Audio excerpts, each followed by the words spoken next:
GT Holidays, South India's #1 travel brand. Get up to 10% instant cashback offer on Vivo V30e. Pre-book now. Vipin, welcome to Galatta plus. Thank you, welcome. നമ്മൾ അന്ന് സംസാരിച്ചത് അന്താക്ഷരി ഇറങ്ങിയ സമയത്താണ്. അപ്പം അന്താക്ഷരി സമയത്ത് വിപിന് പറഞ്ഞത് വിപിൻ ഓൾമോസ്റ്റ് ഫിലിം മേക്കിംഗ് വിടുന്ന അങ്ങനത്തെ ഒരു അവസ്ഥയിലാണ് ആ പടം ഷൂട്ട് ചെയ്തതെന്നുള്ളത്. ശരിക്കും ആ ഒരു പടം എടുത്തു കഴിഞ്ഞപ്പോൾ അത് ഒരു വിപിൻ്റെ ഒരു റീഇൻവെൻഷൻ എന്നൊക്കെ പറയാൻ പറ്റുന്ന ഒരു എക്സ്പീരിയൻസ് ആയിരുന്നു അത്. അപ്പോഴെനിക്ക് അങ്ങനെ തോന്നുന്നില്ല. അപ്പോഴും ഞാൻ ഷൂട്ട് കഴിഞ്ഞ് പോസ്റ്റ് ടൈമിൽ എൻ്റെ കൂടെ വർക്ക് ചെയ്യുന്നവരും, ഇല്ലെങ്കിൽ ഇപ്പം നമ്മളൊരു DAക്ക് പോകുമ്പം, അല്ലെങ്കിൽ പ്രീമിക്സിന് പോകുമ്പം, മിക്സിന് പോകുമ്പം, ഡബിന് പോകുമ്പം കാണുന്ന ആൾക്കാർ അവരിങ്ങനെ അങ്ങോട്ടും ഇങ്ങോട്ടും ഡിസ്കസ് ചെയ്യുന്നത് സിനിമ കൊള്ളാം, വർക്കാവുന്നുണ്ട്, ഇതെങ്ങനെ ചെയ്തു എന്നൊക്കെ ചോദിക്കുന്നുണ്ടായിരുന്നു. പിന്നെ നമ്മുടെ ഇവിടെ കളക്റ്റീവിലാണ് ഞാൻ ഡബ് ചെയ്തത്. അപ്പോൾ അവിടെ രാജീവ് സാറുണ്ട്, ബബ്ലു എൻ്റെ ക്യാമറമാൻ രാജീവ് സാറിൻ്റെ അസിസ്റ്റൻ്റാണ്. അപ്പം അജിത് സാർ എഡിറ്റ് ചെയ്യുന്ന അജിത് കുമാർ സാറുണ്ട്. അപ്പം അവരൊക്കെ ഇടയ്ക്ക് ഒന്ന് ഓരോ സീനൊക്കെ കാണും, ചിലപ്പോൾ സംസാരിക്കും. അപ്പോൾ അവരൊക്കെ ഇൻട്രാക്ട് ചെയ്യാൻ തുടങ്ങി. അപ്പം രാജീവ് സാറൊക്കെ ഇൻട്രാക്ട് ചെയ്യുമ്പം ബബ്ലുവിൻ്റെ കൂടെ വർക്ക് ചെയ്ത ഒരു ഇതും കൂടെ ആയിരിക്കാം. പക്ഷേ ഇൻട്രാക്ട് ചെയ്യുമ്പോൾ നമുക്ക് ഭയങ്കര ആ ഒരു മൊമെൻറ്റ് കിട്ടി. അവർക്കൊക്കെ ഇഷ്ടപ്പെടുന്നുണ്ട് സാധനം എന്നുള്ള സാധനം ഇടയ്ക്ക് വരുന്ന് ചെക്ക് ചെയ്യുന്നു. പിന്നെ അവർ അവരുടെ സറൗണ്ടിങ്ങിൽ നിന്ന് അറിയുന്നുണ്ട് പലതും. അപ്പോൾ അങ്ങനെ ഒരു ഒരു ഒരു ചുറ്റുമുള്ളവർ പറയുന്നതിൻ്റെ ഒരു ഇതിൽ ഹൈയിൽ കുറച്ച് കയറി വന്നു. ഒരു മിക്സിങ് ടൈമിലൊക്കെ എത്തുമ്പോഴത്തേക്കും ഒരു മ്യൂസിക് ചെയ്യുന്ന ടൈമിലൊക്കെ ആയപ്പോൾ ഞാൻ നല്ല ഹൈ ആയി. പരിപാടി വർക്കാവുന്നുണ്ടെന്ന് എനിക്ക് തന്നെ കുറച്ചുകൂടെ കോൺഫിഡൻ്റ് ആയി. ഇതുകൊണ്ട് എനിക്ക് വേറെ സിനിമകൾ കിട്ടും എന്നുള്ളൊരു വിചാരമൊക്കെ വന്നു തുടങ്ങി. അപ്പോൾ ഞാൻ അടുത്ത പരിപാടി എഴുതാനുള്ള ശ്രമങ്ങൾ തുടങ്ങി. ഇനി ഇത് വിടണ്ട, ഇത് ചിലപ്പോൾ നമുക്ക് ഒരു ഓപ്പർച്യൂണിറ്റി, ഒരു ഗേറ്റ് ആയിരിക്കും ഓപ്പൺ ചെയ്യും എന്ന് വിചാരിച്ചിട്ട് ഞാൻ ആ സമയം തന്നെ വർക്ക് ചെയ്യാൻ തുടങ്ങി. പക്ഷേ സിനിമ റിലീസാവുന്ന 1 വർഷത്തോളം എടുത്തു. വീണ്ടും നമ്മളൊരു 5-6 മാസം എടുത്തു OTTയിലൊക്കെ പിച്ച് ചെയ്ത് വരാനൊക്കെ ആയിട്ട്. അപ്പോൾ ആ സമയം കൊണ്ട് ഈ സ്ക്രിപ്റ്റൊക്കെ കംപ്ലീറ്റ് ചെയ്ത് ഈ പറഞ്ഞ ആർട്ടിസ്റ്റുകളുടെ അടുത്ത് പിച്ച് ചെയ്യാൻ തുടങ്ങി. പക്ഷെ അപ്പോഴാരും അന്താക്ഷരി കണ്ടിട്ടില്ല. പിന്നെ ഈ പറഞ്ഞ പോലെ അത് ഇറങ്ങിയിട്ടില്ല. ഈ പറഞ്ഞ 6-7 വർഷത്തിന് ശേഷം, മുദ്ദുഗോന് ശേഷം ഞാൻ ചെയ്യുന്നൊരു പടം എന്നൊരു ഫീലേ ഉള്ളൂ. പിന്നെ ലേഡി ഓൺ സബ്ജക്റ്റും കൂടെ ആണല്ലോ ജയ എന്നുള്ളത്. അപ്പം അതും കൂടെ ആയപ്പം പ്രത്യേകിച്ച് ഗ്രേറ്റിനും കിച്ചനും വന്നു, ഹിന്ദിയിൽ തപ്പട് വന്നു. അപ്പം അങ്ങനെ സിനിമകളും കൂടെ വരുന്നുണ്ട്. ആളുകൾക്ക് ഭയങ്കര എന്താ പറയുക, കൺഫ്യൂസ്ഡ് ആയിരുന്നു പല ആൾക്കാരും, ഈവൻ പ്രൊഡ്യൂസേഴ്സും ആക്ടേഴ്സും ഒക്കെ. അപ്പോൾ അതുകൊണ്ട് നീണ്ടു പോയി. ഭാഗ്യത്തിന് ബേസിൽ വന്ന് വീണപ്പോൾ അത് ബേസിൽ ആ മൊമെൻ്റ് കിട്ടിയപ്പോഴാണ് ആ സിനിമ വീണ്ടും ജീവൻ വെച്ചിട്ട് മുന്നോട്ട് പോകുന്നത്. അപ്പോഴത്തേക്കും അന്താക്ഷരി ഒരു ഫൈനൽ സ്റ്റേജൊക്കെ എത്തി. അപ്പോൾ ഞാൻ ബേസിൽ കഥ ഇഷ്ടപ്പെട്ട് എല്ലാം കഴിഞ്ഞ് സ്ക്രിപ്റ്റ് വായനൊക്കെ ടൈമിൽ ഞാൻ പടം ഇറങ്ങുന്നതിന് മുമ്പ് ബേസിലിന് അയച്ചു കൊടുത്തു. ബേസിൽ കോൺഫിഡൻസ് വല്ലതും കുറവുണ്ടോ ഒന്ന് ചെക്ക് ചെയ്യാൻ വേണ്ടി അയച്ചു കൊടുത്തു. അപ്പോൾ അവൻ അല്ലാതെ തന്നെ അത് ഭയങ്കര വെയിറ്റിംഗ് ആയിട്ടൊരു സിനിമയായിട്ട് ഫീൽ ചെയ്തിട്ടുണ്ടായിരുന്നു. അവൻ കണ്ടിട്ട് ഭയങ്കര ഇഷ്ടപ്പെട്ടു എന്നൊക്കെ പറയുന്നുണ്ടായിരുന്നു. പിന്നെ അവൻ പറയാൻ തുടങ്ങി എല്ലാവരോടും ചുറ്റും, ഇത് വർക്കാവും എന്നുള്ള രീതിയിൽ അന്താക്ഷരിയെ കുറിച്ച്. അപ്പോൾ ഇത് ഇൻഡസ്ട്രിയിൽ റിലീസാവുന്ന മുമ്പേ ബേസിൽ വഴിയും അടുത്തിപ്പോൾ LJPക്ക് ഞാൻ അയച്ചു കൊടുത്തു. അപ്പോൾ LJPക്ക് ഭയങ്കര വർക്കായി. അപ്പോൾ LJP അത് എങ്ങനെ നമുക്ക് സെല് ചെയ്യാന്നുള്ള പ്ലാനൊക്കെ LJP എൻ്റെ അടുത്ത് സംസാരിച്ചുകൊണ്ട് നമുക്ക് ചെയ്യാൻ സെറ്റാക്കി തരാം. അപ്പോൾ ജിത്ത് ചേട്ടൻ അതുപോലെ വന്നിട്ടുണ്ട്. അപ്പോൾ ജിത്ത് ചേട്ടൻ പറഞ്ഞ് ഞാൻ ചെയ്തു തരാം. അപ്പോൾ അങ്ങനെ വരികയാണിത് ആളുകൾ മുന്നോട്ട് കൊണ്ടുപോകണം. അപ്പം ഞാൻ ചെയ്ത വർക്കായെന്ന് എനിക്ക് തോന്നിയത് ജിത്തു ജോസഫും LJPയും ഈ പറഞ്ഞ പോലെ ബേസിലും ഒക്കെ എന്നെ അതെങ്ങനെ പുൾ ഓഫ് ചെയ്യാം എന്ന് വിചാരിക്കുന്നിടത്തായിരുന്നു എനിക്ക് ലൈഫ്. അപ്പോൾ ഇവരൊക്കെ ഉണ്ട് എൻ്റെ കൂടെ. ഇപ്പം LJP എപ്പോഴും പറയുന്നുണ്ട്, നിനക്ക് ഞാൻ പടം പ്രൊഡ്യൂസ് ചെയ്ത് തരാം, അടുത്ത പടം ഞാൻ ചെയ്തു തരാം എന്ന് പറയും. നമ്മളൊരു പ്ലാനൊക്കെ ഉണ്ടാക്കി. മാത്യൂസ് ചേട്ടന് ഞാനും ലിജോയും കൂടെ ഒരു പടം പ്ലാനാണ്. ലിജോയുടെ കഥയിൽ സ്ക്രിപ്റ്റിൽ ലിജോയും മാത്യൂസ് ചേട്ടനും സ്ക്രിപ്റ്റ് എഴുതി ഞാൻ ഡയറക്റ്റ് ചെയ്യുന്നൊരു പടം പ്ലാൻ വന്നു. നമ്മൾ ഓൾമോസ്റ്റ് ഷൂട്ട് തുടങ്ങുന്ന എല്ലാ സ്റ്റേജിലും എത്തിയാണ്. അപ്പോൾ അങ്ങനെ ഒരു സാധനത്തിലോട്ട് എത്തുന്നവരെ നമ്മൾ കൃത്യമായിട്ട് എല്ലാവരും കൊണ്ടുപോവുകയാണ് ചെയ്തത് തന്നെ. അപ്പോൾ അത് ആ പടത്തിൻ്റെ ഒരു നമ്മൾ വർക്ക് ചെയ്ത രീതിയിൽ ആ കഷ്ടപ്പെട്ട ഒരു എഫേർട്ട് അവർക്ക് മനസ്സിലാവുകയും ഇവന് ഈ ഇൻഡസ്ട്രിയിൽ വേണമെന്ന് അവർക്കാണ് തോന്നുന്നത്. എന്നേക്കാൾ കൂടുതൽ ജിത്തു ചേട്ടനും ലിജോയ്ക്കും ബേസിലിനൊക്കെ തോന്നിയിട്ടുണ്ട് ആ സമയത്ത്. അപ്പോൾ അവരെന്നെ ഭയങ്കരമായിട്ട് ഹെൽപ്പ് ചെയ്തിട്ട് ഇങ്ങനെ പിച്ച് ചെയ്യാൻ, ഈവൻ OTT പിച്ച് ചെയ്യാൻ, ഇല്ല അടുത്ത പടം ഓണാക്കാനൊക്കെ ഒരു 3 പേരും കൂടെ ശ്രമിച്ചിട്ട്. അപ്പോൾ അതൊരു ഗുണമായിട്ട് എനിക്ക് തോന്നിയിട്ടുണ്ട്. അതായിരിക്കും എൻ്റെ ടേണിംഗ് പോയിൻ്റായിട്ട് എനിക്ക് തോന്നിയിട്ടുള്ളത്. അല്ല, അത് അന്ന് എൻ്റെ അടുത്ത് പറയുന്നത് ഭയങ്കര ഒരു ഡാർക്ക് സ്പേസിലിരിക്കുന്ന സമയത്ത് ആണ് അത് ഷൂട്ട് ചെയ്തത്. ശരിക്കും അതിലേക്ക് എത്താനുള്ള ആ ഒരു ഡാർക്ക്നെസ് എങ്ങനെയാണ് വന്നത്? എനിക്ക് തോന്നുന്നു ഈ 3 വർഷത്തെ ഒരു ഗ്യാപ്പും ആ സമയത്തൊരു ക്രിയേറ്റീവായിട്ടൊരു ഡിസാറ്റിസ്ഫാക്ഷൻ അങ്ങനെ എന്തെങ്കിലും ഇല്ല. ഞാൻ ആ സമയത്ത് വർക്ക് ചെയ്യുന്നുണ്ട്. ഈ 6 വർഷം പോയി ഞാൻ അറിഞ്ഞിട്ടില്ല. മറ്റേ വാൽമീകി രാമായണം എഴുതുന്ന പോലെ ഞാനിരുന്ന് എഴുതി എൻ്റെ താടി മുടി നരയ്ക്കുന്നുണ്ട്, വീട്ടിൽ കാര്യങ്ങൾ നടക്കുന്നുണ്ട്, വീട്ടിൽ വൈഫ് വർക്ക് ചെയ്യുന്നുണ്ട്, അതിൻ്റെ പ്രശ്നങ്ങൾ അവൾ നോക്കുന്നുണ്ട്, പ്രശ്നങ്ങളില്ലാതെ പോകുന്നുണ്ട്. പക്ഷെ എന്നാലും ഡേ ബൈ ഡേ ഞാൻ പോകുന്നുണ്ട്. രാവിലെ എഴുന്നേറ്റ് എഴുതുന്നുണ്ട്, ആധാരം എഴുതുന്ന പോലെ ഞാൻ സ്ക്രിപ്റ്റ് എഴുതുന്നുണ്ട്. അപ്പം ചുറ്റുമുള്ളവർ ചില ഡാർക്ക് അടിച്ചു തുടങ്ങി, ഇയാൾക്ക് ഇനി വട്ടായോ, ഇയാൾ എഴുതി ഇത് ഇവിടെ പോകുന്നുണ്ട്, ഓരോ ദിവസവും വീണ്ടും റീവർക്ക് എന്ന് പറഞ്ഞാൽ വീണ്ടും അടുത്ത സ്ക്രിപ്റ്റ് എഴുതുന്നു. ഇതൊരു ദിവസം ഡ്രോപ്പ് ആവണം ഒരു പടം, ഒരു 2 വർഷം വർക്ക് ചെയ്ത് ഒരു പടം ഡ്രോപ്പായി. അപ്പോൾ എല്ലാവരും ഞാൻ ഡെസ്പായി ഡിപ്രസ്ഡ് ആവുന്നു. ഉടനെ ഞാൻ നെക്സ്റ്റ് അടുത്ത കഥയായിട്ട് ഇറങ്ങുകയാണ്. ഇങ്ങനൊരു കഥയുണ്ട്, നമ്മുടെ ADസിനൊക്കെ പിടിച്ചിട്ട് ഞങ്ങൾ ഫ്രണ്ട്സ് എല്ലാം വർക്ക് ചെയ്യുന്നു, റീവർക്ക് ചെയ്യുന്നു, വീണ്ടും തുടങ്ങുന്നു. അപ്പോൾ അവരും വെച്ചാൽ അവൻ്റെ ആ മൂഡ് മാറുമല്ലോ എന്ന് വെച്ചിട്ടാണ് അവർ കൂടെ ഇരിക്കുന്നത്. അത് വർക്ക് ചെയ്ത് 1 വർഷം വർക്ക് ചെയ്യുമ്പോൾ എനിക്ക് തന്നെ തോന്നും ചിലപ്പോൾ ഇത് വർക്കാവില്ല, അല്ലെങ്കിൽ ഈ പിച്ച് ചെയ്യുമ്പോൾ പലർക്കും തോന്നുന്നത് വർക്കാവില്ല, പിന്നെ അത് ഡ്രോപ്പ് ചെയ്യും. ഇങ്ങനെ വർക്ക് ചെയ്തുകൊണ്ട് ഇപ്പോൾ ഈ 6 വർഷം പോയി ശരിക്കും ഞാൻ അറിഞ്ഞിട്ടില്ല. ഇത് 6ാമത്തെ വർഷമൊക്കെ ആയപ്പോഴാണ് ഏതാണ്ടൊരു ക്ലാരിറ്റി എനിക്ക് വന്നു തുടങ്ങി. ഇത് പാളി മൊത്തത്തിൽ, ഇനി ഇങ്ങനെ ശ്രമിച്ചിട്ട് കാര്യമില്ല, ഒരു പണിക്കും പോകുന്നുമില്ല, കയ്യിൽ കാശുമില്ല എന്നുള്ള സാധനം വന്നിട്ട് 6ാമത്തെ വർഷമൊക്കെ ആകുമ്പോഴും ശരിക്കും ഞാൻ അറിയാം. അതുവരെ ഞാൻ പോയി. പിന്നെ ഫാമിലി ലൈഫിലും അത് കൃത്യമായിട്ട് അവർ കൊണ്ടുപോകുന്നതുകൊണ്ട് എനിക്ക് വലിയ ബുദ്ധിമുട്ടൊന്നും ഉണ്ടായില്ല. പക്ഷേ എന്നാലും എൻ്റെ കയ്യിൽ ഒരു പോലും ഇല്ല എന്നുള്ളതാണ് സത്യം. അപ്പം പക്ഷേ ഞാൻ ഹാപ്പി ആയിരുന്നു, എനിക്ക് വർക്ക് ചെയ്യാമല്ലോ. അപ്പം നാളെക്കുറിച്ച് ഞാൻ ചിന്തിക്കുന്നില്ല ആ സമയത്ത്. ഇപ്പോൾ കുറച്ച് പ്ലാനൊക്കെ ഉണ്ട്, അടുത്ത പടം എങ്ങനെ ചെയ്യണം, അതിൻ്റെ അടുത്ത പടം എങ്ങനെ, അന്നും അതുമില്ല, ഇതെങ്ങനെ ചെയ്യാന്നുള്ളതല്ല വേറൊരു പ്ലാനും ഉണ്ടായില്ല. അപ്പോൾ അതുകൊണ്ട് അതിങ്ങനെ കൊണ്ടുപോയിക്കൊണ്ടിരുന്നു. 6ാമത്തെ വർഷമായപ്പോൾ എനിക്ക് ഈ പറഞ്ഞില്ല അന്താക്ഷരി പലയിടത്തും പിച്ച് തുടങ്ങി. അതിങ്ങനെ ഞാൻ ബിജുവേട്ടൻ മുതൽ ഇങ്ങനത്തെ താഴോട്ട് ലാലേട്ടൻ വെച്ചിട്ടാണ് എഴുതി തുടങ്ങിയത്. പിന്നെ ബിജുവേട്ടനിലോട്ട് എത്തി. അത് ഇങ്ങനെയല്ല സ്ക്രിപ്റ്റ്, ഓരോ ആർട്ടിസ്റ്റ് വരുമ്പോൾ ഞാൻ മാറ്റും, അതിനൊരു 3-4 മാസം ഞാൻ എടുക്കും. അപ്പോൾ അത് ചെയ്ത് നമ്മളിങ്ങനെ താഴോട്ട് വന്നു അവസരം ഏറ്റവും താഴോട്ട് വന്നിട്ടും പലരും റിജക്ട് ചെയ്തു. അന്ന് വിപിന് പറയുന്നത് ഭയങ്കര അൺകോംപ്രമൈസിങ് ആയിട്ട് വിപിന്.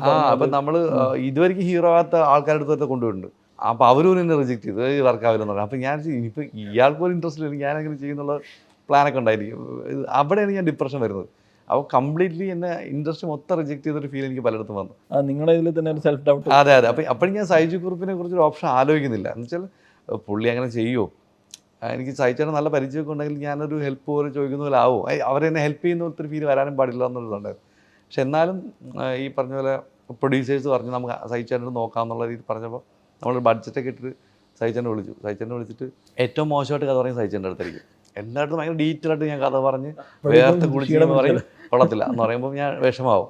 അപ്പോൾ ഇപ്രാവശ്യം സഹിച്ചെടുത്ത് ചേട്ടാ ഇങ്ങനൊരു കഥയാണ്, ഇങ്ങനെ പോവും, ഇങ്ങനെ വരും, ഇങ്ങനെ സാധനമാണെന്ന് 15 മിനിറ്റ് പറഞ്ഞു, ഇതാണ് ചേട്ടൻ ചെയ്യും കേട്ടോ എന്ന് വെച്ചിട്ട് അങ്ങനെ ചോദിക്കുന്നത്.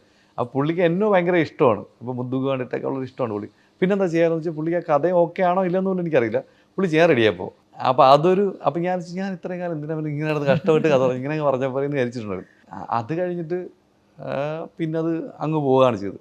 അപ്പോൾ ആ ഒരു 6-7 മാസം ചിലപ്പോൾ ഞാൻ ഭയങ്കരമായിട്ട് ഒരു വേറൊരു മൂഡിൽ പോയി കാണും. 6 വർഷം വീട്ടിൽ ഇരുന്നുകൊണ്ട് ഒരു ഏറ്റവും എക്സ്ട്രീം ചിലപ്പോൾ അവിടെ ആയിരിക്കാം. അപ്പോൾ അത് പാളിയിരുന്ന് ഇപ്പോൾ സഹിച്ചതിനോട് വിട്ടുന്നത് ചിലപ്പോൾ കയ്യിൽ നിന്ന് പോകാൻ വേറെ ജോലിക്കോ അല്ലെങ്കിൽ വേറെ തന്നെ ലൈഫ് പോലെ ചിലപ്പോൾ ആയി പോകാൻ എനിക്ക് മാനസികമായിട്ട് നമ്മൾ വേറെ മൂഡിലോട്ട് പോകാൻ. അതെ, അന്ന് പറയുന്നുണ്ടായിരുന്നു. അതായത് ഇപ്പോൾ അന്താക്ഷരി ചിലപ്പോൾ ഒരു അവസാനത്തെ പടമായിരിക്കും, ആ ഒരു രീതിയിലാണ്. അപ്പോഴും അങ്ങനെ ആ ഒരു മനസ്സിലെത്തി ഞാൻ. അന്താക്ഷരി എന്നുള്ളത് കാര്യം ഞാനും സഹിച്ചതിനോട് ചെയ്യുമ്പോൾ ആൾക്കാർക്ക് പ്രതീക്ഷയൊന്നുമില്ല. അപ്പം സഹിച്ചേട്ടൻ അന്ന് കയറി വരുന്നേ ഉള്ളൂ, അപ്പം പ്രതീക്ഷകളില്ല. അപ്പം പിന്നെ ഡാർക്കാണ്, ത്രില്ലറാണ്. അപ്പോൾ അത് ഇഷ്ടപ്പെടുമെന്നറിയില്ല. ഇഷ്ടപ്പെട്ടാലും കുറച്ച് സിനിമ എന്തൂസിയാസ്റ്റിക് ആയിട്ടുള്ള ആൾക്കാർക്ക് ഇഷ്ടപ്പെടും എന്നല്ല, വേറെ അതൊരു മാസ് ഓഡിയൻസിലോട്ട് എത്തില്ല എന്നുള്ള എനിക്ക് തന്നെ അറിയാം. അപ്പം അടുത്ത പടത്തിനുള്ളൊരു ഓപ്പണിങ് ഞാൻ കാണുന്നില്ല എന്നുള്ളായിരുന്നു എൻ്റെ ഒരു ഇത്. അപ്പം അന്ന് എനിക്ക് മനസ്സിലായത് സിനിമ ഉണ്ടാകുന്നത് സിനിമയുടെ ജയപരാജയങ്ങൾ വെച്ചിട്ടല്ല. കാര്യം അന്താക്ഷരി വലിയ ഹിറ്റൊന്നുമല്ല, പക്ഷേ അത് നമ്മൾക്കൊരു ക്രാഫ്റ്റ് ഉണ്ടെന്ന് ചുറ്റുമുള്ളൊരു തിരിച്ചറിയുന്നൊരു സ്പേസിലാണ് എനിക്ക് ആ പടം എന്താ പറയുക അടുത്ത പടത്തിലോട്ട് എന്നെ എത്തിച്ചതെന്ന് തോന്നി. ഞാൻ പറയാം ഈ പറഞ്ഞ ആൾക്കാരൊക്കെ എന്നെ അങ്ങനെ ഹുക്ക് ചെയ്ത് കൊണ്ടുപോയെന്ന് തോന്നി. അതെ, അത് ഒരു ഭയങ്കര ഡാർക്ക് സ്പേസിലുള്ള സിനിമയാണ്, എനിക്ക് ഭയങ്കര ഇഷ്ടപ്പെട്ട ഒരു ഇതാണ്. പക്ഷേ ഇത് മറ്റേ ഡേവിഡ് ഫിഞ്ചറിൻ്റെ 7 ഒക്കെ പറയുകയാണ്, നമുക്ക് രണ്ടാമത് കാണാനൊരു മടി അങ്ങനത്തൊരു.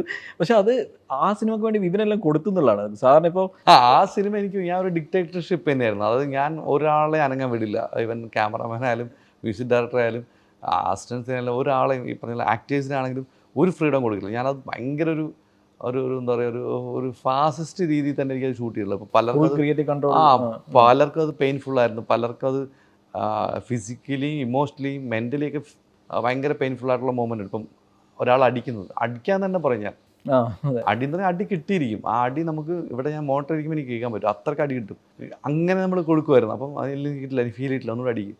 പല സീനുകളും അങ്ങനെ തന്നെ ആളുകൾക്ക് ക്യാരക്ടർ എങ്ങനെ ഫീൽ ചെയ്യണോ അത് അങ്ങനെ തന്നെ ഉണ്ട്. ഇപ്പം ആ പെൺകുട്ടി ഇരുട്ടത്തുനിന്ന് ചാടി വരുന്ന സീന് സഹിച്ചേട്ടൻ അറിയില്ല ആരാണ് ചാടി വരുന്നത്. സഹിച്ചേട്ടൻ പറഞ്ഞ് ചേട്ടൻ അകത്തോട്ട് കയറി ഇങ്ങനെ സാധനങ്ങളൊക്കെ ഉണ്ടാവും, അവിടെ നിന്ന് ഒരാൾ ചാടി വരും, ഒരു സാധനം ചാടി വരും എന്ന് പറയും. അപ്പോൾ പുള്ളി പുലി വല്ലതും ആണോ ഇവനെ? ഞാൻ പറയാം അല്ല, ഒരു പാമ്പാണ്. അല്ല ഒന്നുമല്ല, മനുഷ്യൻ തന്നെയാണെന്ന്. അപ്പോൾ പുള്ളിക്കാരൻ ഈ പെൺകുട്ടി കണ്ടിട്ടുമില്ല അതുവരെ സിനിമയിൽ ഷൂട്ട് ചെയ്യുമ്പോഴൊന്നും. അത് വേറെ ഏരിയ ട്രാക്കാണല്ലോ ഷൂട്ട് ചെയ്തത്. അപ്പോൾ പുള്ളിക്കാരൻ കണ്ടിട്ട് പോലുമില്ല. പുള്ളിക്കാരൻ കയറി പുറകിലോട്ട് വീഴുന്നു, പുള്ളി സ്റ്റക്കായിരിക്കുന്ന ആ റിയൽ റിയാക്ഷനാണ് പുള്ളിയുടെ. പുള്ളിക്ക് മനസ്സിലായില്ല ഇത് ആണോ പെണ്ണോന്നും പുള്ളിക്ക് അപ്പോഴും അറിയില്ലെന്ന് തോന്നി. ചാടി പുള്ളി ഓടിയിട്ട് സ്റ്റക്കായിരുന്നു. എന്നിട്ട് സഹിച്ചിട്ട് രണ്ടാമത് തുടങ്ങി ബിബിനെ അല്ല ഒന്നുകൂടെ എടുക്കും, ഞാൻ അവിടെ സ്റ്റക്കായിപ്പോയി, ഞാൻ പേടിച്ചിട്ട് പുള്ളിക്കാരുടെ പുറകെ ഓടണ്ടായിരുന്നു, ഞാൻ സ്റ്റക്കായിപ്പോയി ഞാൻ. അപ്പോൾ ഞാൻ പറഞ്ഞു കുഴപ്പമില്ല, അത് നല്ല രസമുണ്ട്. അല്ലല്ലേ എനിക്ക് ആ ഒരു സാധനം കിട്ടിയില്ല എന്ന് പറഞ്ഞിട്ട് പുള്ളി രണ്ടാമത് മൂന്നാമത് 7-8 ടേക്ക് എടുത്തു. അപ്പോൾ ഞാൻ പറഞ്ഞു ചേട്ടാ എനിക്ക് ഫസ്റ്റ് ടേക്കാണ് അടിപൊളിയായിട്ട് തോന്നിയത്, ആ സ്റ്റക്കാവും, മനുഷ്യനാണ് സ്റ്റക്കാവും. അപ്പോൾ ആ പേടി അങ്ങനെ എല്ലായിടത്തും. ഇപ്പം റേപ്പ് ചെയ്യുമ്പോൾ തന്നെ ജെന്നിയുടെ ക്യാരക്ടർ, ജെന്നി നല്ല രസമായിട്ട് ജെന്നി ചെയ്തിട്ടുണ്ട്. അപ്പം ജെന്നിക്ക് അത് ഫീൽ ചെയ്തു, ജെന്നി ശരിക്കും ഒരാളെ റേപ്പ് ചെയ്തു. ജെന്നിക്ക് ബോധം പോയി ആ സമയത്ത്, ആ ഷൂട്ട് ചെയ്തുകൊണ്ടിരിക്കുന്ന സമയത്ത്. എന്നുവെച്ചാൽ പേടിച്ചു പോയി ജെന്നി. ഫിസിക്കലി അബ്യൂസ് ചെയ്യുക ഒന്നും ചെയ്യുന്നില്ല, നമ്മൾ സൗണ്ടിലൊക്കെയാണ് ക്രിയേറ്റ് ചെയ്യുന്നതെങ്കിൽ പോലും ജെന്നിക്ക് ആ ഒരു മൊമെൻറ്റിൽ ഭയങ്കര പേടി, ഷിവറിങ് ഉണ്ടായി പുള്ളിക്കാരിക്ക്. അപ്പം ഞങ്ങൾ തന്നെ പേടിച്ചു പോയി എന്താ പറ്റിയെന്ന്. അപ്പം ഞാൻ പറഞ്ഞു റേപ്പ് ഫീൽ ചെയ്യണം, പ്രേക്ഷകർക്ക് ഫീൽ ചെയ്യണം. ഇപ്പം സെൻസറിന് പോയപ്പോൾ അതിനെക്കുറിച്ച് കുറേ ഡിബേറ്റ് ഉണ്ടായി. ശരിക്കും അത് കുറച്ചുകൂടെ ലെങ്തി ഉണ്ടായിരുന്നു. അപ്പം പിന്നെ വേറെ കുറേ സെൻസിറ്റീവായ സീൻസ് ഉണ്ട്, അതൊക്കെ ഞാൻ റിമൂവ് ചെയ്ത് പ്രേക്ഷകർ ചിലപ്പോൾ കാണില്ലെന്ന് വെച്ചിട്ടാണ് ഞാൻ റിമൂവ്. അതെ, യു സർട്ടിഫിക്കറ്റ് കിട്ടില്ല, ഇപ്പോഴും എ ആണ് കിട്ടിയത്, എ പോലും കിട്ടില്ലാത്തൊരവസ്ഥയിൽ എനിക്ക് കുറേ സാധനങ്ങൾ കളയേണ്ടി വന്നു. അപ്പോൾ എനിക്ക് തോന്നി അങ്ങനെ ഇതിൽ അഭിനയിച്ചവരെല്ലാം അതേ ഒരു ഇമോഷണൽ ട്രാക്കിലൂടെ ഞാൻ കൊണ്ടുപോയി. അവരെ പേടിപ്പിച്ചു, അവരെ വിഷമിപ്പിച്ച്, ഒരു ടെൻഷനാക്കി. അപ്പം ആ പേടിപ്പിക്കുന്നവരൊക്കെ ശരിക്കും പേടിച്ചിട്ടുണ്ട്. കാരണം മലയാള സിനിമയിൽ പൊതുവേ ഇങ്ങനെയുള്ള സബ്ജക്റ്റുകൾ ഭയങ്കര സോഫ്റ്റ് ആയിട്ട് അപ്രോച്ച് ചെയ്യുന്നത്. അപ്പോൾ ചിലർ പറയും ഇത്രയും ഡാർക്ക് പോകേണ്ട ആവശ്യമുണ്ടോ, പക്ഷേ എനിക്ക് തോന്നുന്നു അതൊരു സെൻസിബിൾ ആയിട്ടുള്ള അപ്രോച്ചാണല്ലോ. കാരണം ശരിക്കും നമുക്കത് ഫീൽ ചെയ്യുമ്പോഴാണല്ലോ അതിൻ്റെ, കാരണം ഇന്റർനാഷണൽ അതിന് ഏറ്റവും വലിയ പ്രധാന ഘടകം നേരത്തെ പറഞ്ഞല്ലോ, ഇതിൻ്റെ അവസാന സിനിമയാണല്ലോ. അപ്പോൾ അതുകൊണ്ട് എന്തും ചെയ്യാണ്, ഞാൻ കൊല്ലാനും റെഡിയാണ്. ഇപ്പോൾ ഒരാളെ കൊല്ലാൻ ഞാൻ വെട്ടിക്കൊല്ലാനും റെഡിയാണ് ആ പടത്തിനകത്ത് എന്നുള്ള മൂന്നാണ് ഞാൻ പോകുന്നത്. ഞാൻ പറയാം ഞാനൊരു രീതിയിലും കോംപ്രമൈസ് ചെയ്യുന്നില്ല. ഇപ്പം സഹിച്ചേട്ടൻ പറയുന്നത് ഞാൻ ഫൈറ്റ് ചെയ്യുമ്പോൾ ഡ്യൂപ്പ് ഇട്ട ഓപ്പോസിറ്റ് വില്ലൻ ഫൈറ്റ് ചെയ്യുന്നത്. അപ്പോൾ ഞാൻ പുള്ളി ശരിക്കും ഇടിക്കും, അല്ല കുഴപ്പമില്ല എന്നാലും കുഴപ്പമില്ലെന്ന്, പക്ഷേ പുള്ളി ശരിക്കും ഇടിക്കും. അപ്പം നല്ല ഇടി അങ്ങോട്ടും ഇങ്ങോട്ടും കിട്ടിയിട്ടുണ്ട് രണ്ടുപേർക്കും. പുള്ളി മുഖത്ത് കവറും കൂടെ ഇട്ടിട്ടാണല്ലോ ഇടിക്കുന്നത്. ആ പുള്ളി കണ്ടുകൂടെ ഇത് സഹിച്ചേട്ടൻ ഏത് പൊസിഷനാണ് വരുന്നതെന്ന്. നല്ല ഇടി അങ്ങോട്ടും ഇങ്ങോട്ടും കിട്ടുന്നുണ്ട്. അപ്പം ഒരാളെയും നമ്മളങ്ങനെ എന്താ പറയുക, ഇതൊരു സിനിമയാണ്, ഇത് എന്താ നമ്മൾ ഉണ്ടാക്കിയെടുക്കുന്ന ഫീൽ കൊടുത്തിട്ടില്ല. ഇത് ജീവൻ മരണ പോരാട്ടം. പ്രത്യേകിച്ച് കോവിഡ് കിടക്കുകയാണ്, അതാണ് എൻ്റെ ഏറ്റവും വലിയ ഹൈലൈറ്റ്. നമ്മളിപ്പോൾ ഷൂട്ടിംഗ് സമയത്ത് കോവിഡാണ്. ഇപ്പം എനിക്ക് കോവിഡാണെന്ന് പറഞ്ഞാൽ എന്നെ അപ്പം ആംബുലൻസിൽ നിന്ന് എടുത്തുകൊണ്ട് പോകണം. ഈ മറ്റേ കിറ്റിട്ടിട്ട് ആൾക്കാർ വന്നിട്ട് എടുത്തിട്ട് പോകും. അപ്പം എടുത്തിട്ട് പോയി പിന്നെ മരണം പോലത്തെ ഒരു ഫീലാണല്ലോ അന്ന്. ആ സമയത്ത് നമ്മൾ കോവിഡ് വന്നാൽ മരിച്ചു പോകുന്നുള്ള ഫീലാണല്ലോ. അപ്പം ഈ നിൽക്കുന്ന എല്ലാം ജീവൻ പണയം വെച്ചിട്ടാണ് നിൽക്കുന്നത്. അപ്പം ഞങ്ങൾ അവിടെ നിന്ന് ഓരോ ദിവസം ഓരോരുത്തരായിട്ട് കൊണ്ടുപോകുമ്പോൾ കരഞ്ഞിട്ടാണ് പോകുന്ന ആൾ. അപ്പോൾ അവന് ഒരു അസുഖം വരുമ്പോൾ അവനെന്തോ വലിയൊരു അസുഖം വന്ന പോലെ അവനവിടെ മാറ്റി നിർത്തും കുറച്ച് നേരം ഒരു ആംബുലൻസ് നിൽക്കും, നമ്മളെല്ലാം നോക്കിക്കൊണ്ടിരിക്കും. അവനെല്ലാം അവനെ ടാറ്റ കൊടുത്ത് കരഞ്ഞിട്ടൊക്കെ അവൻ കയറി പോകും. അവൻ എവിടെയോ കൊണ്ടുപോയി, അവൻ എവിടെയാണെന്ന് അറിയില്ല, അവൻ്റെ കയ്യിൽ ഫോണില്ല, അല്ലെങ്കിൽ ചിലപ്പോൾ അവൻ ഹോസ്പിറ്റലാണോ ICUലാണോ ചത്തുപോയി നമുക്കറിയാമല്ലോ. കുറച്ച് ദിവസത്തേക്ക് 2 ദിവസത്തേക്ക് പിന്നെ ഈ ചേട്ടാ ഞാൻ വീടെത്തി, മാറി അസുഖം, ഞാൻ വീട്ടിലാണ്, ഓക്കെ സമാധാനം. അങ്ങനെ ഓരോ ദിവസം ഓരോരുത്തർ കൊഴിഞ്ഞുകൊണ്ടിരിക്കുകയാണ്. അപ്പോൾ ഞാൻ പറയുന്നുണ്ട് എന്നെ കൊണ്ടുപോകണമെങ്കിൽ എൻ്റെ അസോസിയേറ്റ് നീ ബാക്കി ഡയറക്ടറുണ്ട്, ഇങ്ങനെയാണ് പ്ലാൻസ്, എന്നെ വിളിച്ചാൽ ക്യാമറാനെ കൊണ്ടുപോകണമെങ്കിൽ ക്യാമറാൻ്റെ അസോസിയേറ്റ് നീ അടുത്ത് ക്യാമറ ചെയ്യണം. ഇങ്ങനെ പ്ലാൻ എല്ലായിടത്തും ഒരു ബി ടീമിനൊക്കെ സെറ്റാക്കിയാണ് പോകുന്നത് നമ്മൾ. അപ്പം ഇതൊരു ജീവൻ മരണ പോരാട്ടം അവിടെ ഉണ്ട്. അതിൻ്റെ കൂടെ തന്നെയാണ് ഈ പറഞ്ഞ എന്താ പറയുക സിനിമയ്ക്കകത്തുള്ള പ്രശ്നങ്ങൾ. അപ്പം അത് നമ്മൾ പക്ഷേ എല്ലാവരും ഭയങ്കര ഹാപ്പിയായിരുന്നു. ഷൂട്ട് ചെയ്യുമ്പോൾ ആരും അങ്ങോട്ടും ഇങ്ങോട്ടുള്ള പ്രശ്നങ്ങളൊന്നുമില്ല. പക്ഷേ എല്ലാവർക്കും ഒരു ടെൻഷൻ ഉണ്ടായിരുന്നു. എല്ലാവരും ഈ ഒന്ന് കോവിഡിൻ്റെ ടെൻഷൻ, 2 ഈ പറഞ്ഞ നമ്മൾ ഷൂട്ട് ചെയ്തുകൊണ്ടിരിക്കുന്ന സ്ഥലത്ത് തന്നെ പോലീസ് വന്നിട്ട് ഇറങ്ങണം, ഇത് കണ്ടെയ്ൻമെൻറ്റ്സ് ആണെന്ന് പറഞ്ഞിട്ട് ഇൻ ബിറ്റ്വീൻ സീൻ നമ്മൾ ഇറക്കി വിട്ടിട്ടുണ്ട്. പിന്നെ ഒന്നേ പോയി എടുത്ത് ഷൂട്ട് ചെയ്യേണ്ടി വന്നിട്ടുണ്ട്. അപ്പം ഇങ്ങനെയൊക്കെ പ്രശ്നങ്ങളിടയിലും ആൾക്ക് ഈ സിനിമ എന്നുള്ള പാഷനേറ്റായ കുറേ ആൾക്കാർ അതിനകത്തുണ്ടായി. അഭിനയിക്കുന്നവരാണെങ്കിലും ടെക്നീഷ്യൻസ് ആയാലും അവരെല്ലാം ഇതിൻ്റെ കൂടെ നിന്നു.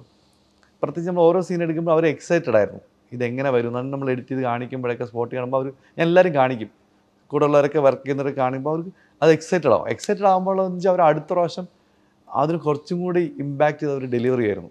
അപ്പോൾ ഇതിങ്ങനെ കയറി വരികയായിരുന്നു. എനിക്ക് ഞാനല്ല ഇത് നമ്മൾ സ്ക്രിപ്റ്റ് ചെയ്യുന്നതിനേക്കാൾ ബെറ്ററായിട്ട് ഷൂട്ട് ചെയ്യാൻ പറ്റി, അതിനേക്കാൾ പോസ്റ്റ് ചെയ്യാൻ പറ്റി. അങ്ങനെ അത് പോകുന്നൊരു പ്രോസസ്സാണ് ഈ 2 സിനിമകൾ എനിക്ക് കിട്ടിയൊരു ഇമ്പാക്റ്റ്. ഇല്ലെങ്കിൽ ഇപ്പം ഗുരുവായൂരിലും അതേ ഇമ്പാക്റ്റ് ഉണ്ട്. നമ്മൾ വർക്ക് ചെയ്യുന്നതിനേക്കാൾ കൂടുതൽ ഇമ്പാക്റ്റ് അടുത്ത ഫേസിൽ വരുന്നുണ്ടാവും. അപ്പോൾ അത് ഞാൻ പഠിച്ചത് ശരിക്കും അന്താക്ഷരി എന്നാണ്. എനിക്ക് തോന്നുന്നത് അന്താക്ഷരി എന്നതാണ് ഞാൻ ഇപ്പം പറഞ്ഞ റീഇൻവെൻഷൻ എന്ന് പറഞ്ഞ സംഭവമില്ല. അതായത് വിപിൻ്റെ ചില കേപ്പബിലിറ്റീസ്, അതായത് ഇപ്പോൾ ഈ പറയുന്ന ഒരു ഡയറക്ടർ എന്ന് പറയുമ്പോൾ ഒരു സ്ട്രോങ് കമാൻഡ് വേണമല്ലോ അല്ലെങ്കിൽ നമ്മുടെ തലയിൽ കയറിയിരിക്കുന്ന ഒരു ഇതാണ്. അപ്പോൾ എനിക്ക് അത് അന്താക്ഷരി കാണുന്നത് കുറച്ചുകൂടി ആ ഒരു ഡിറ്റർമിനേഷനും. കമാൻഡിങ്ങിനേക്കാൾ ഞാൻ അത് ഫോഴ്സ് ചെയ്തെന്ന് പറയാം. ഞാൻ ഇപ്പോൾ കമാൻഡിങ് ഒരു ഡിക്റ്റേറ്റർഷിപ്പായിട്ട് ഞാൻ കാണും. ഞാൻ എപ്പോഴും നല്ലതുണ്ട്, എന്നാൽ പോലും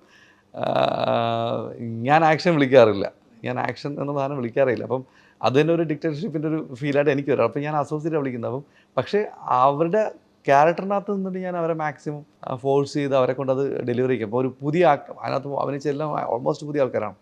അപ്പോൾ ആ പുതിയ ആൾക്കാരെ എങ്ങനെ ട്രീറ്റ് ചെയ്യാം. പിന്നെ ആ സമയത്ത് ഞാൻ ഒരുപാട് കൊറിയൻ പടങ്ങൾ ഇല്ലെങ്കിൽ ഈ പറഞ്ഞ ഡാർക്ക് ത്രില്ലർ മൂവീസ് കാണുമ്പം അവരതെങ്ങനെ അപ്രോച്ച് ചെയ്യുന്നതൊക്കെ ഞാൻ നോക്കുന്നുണ്ട്.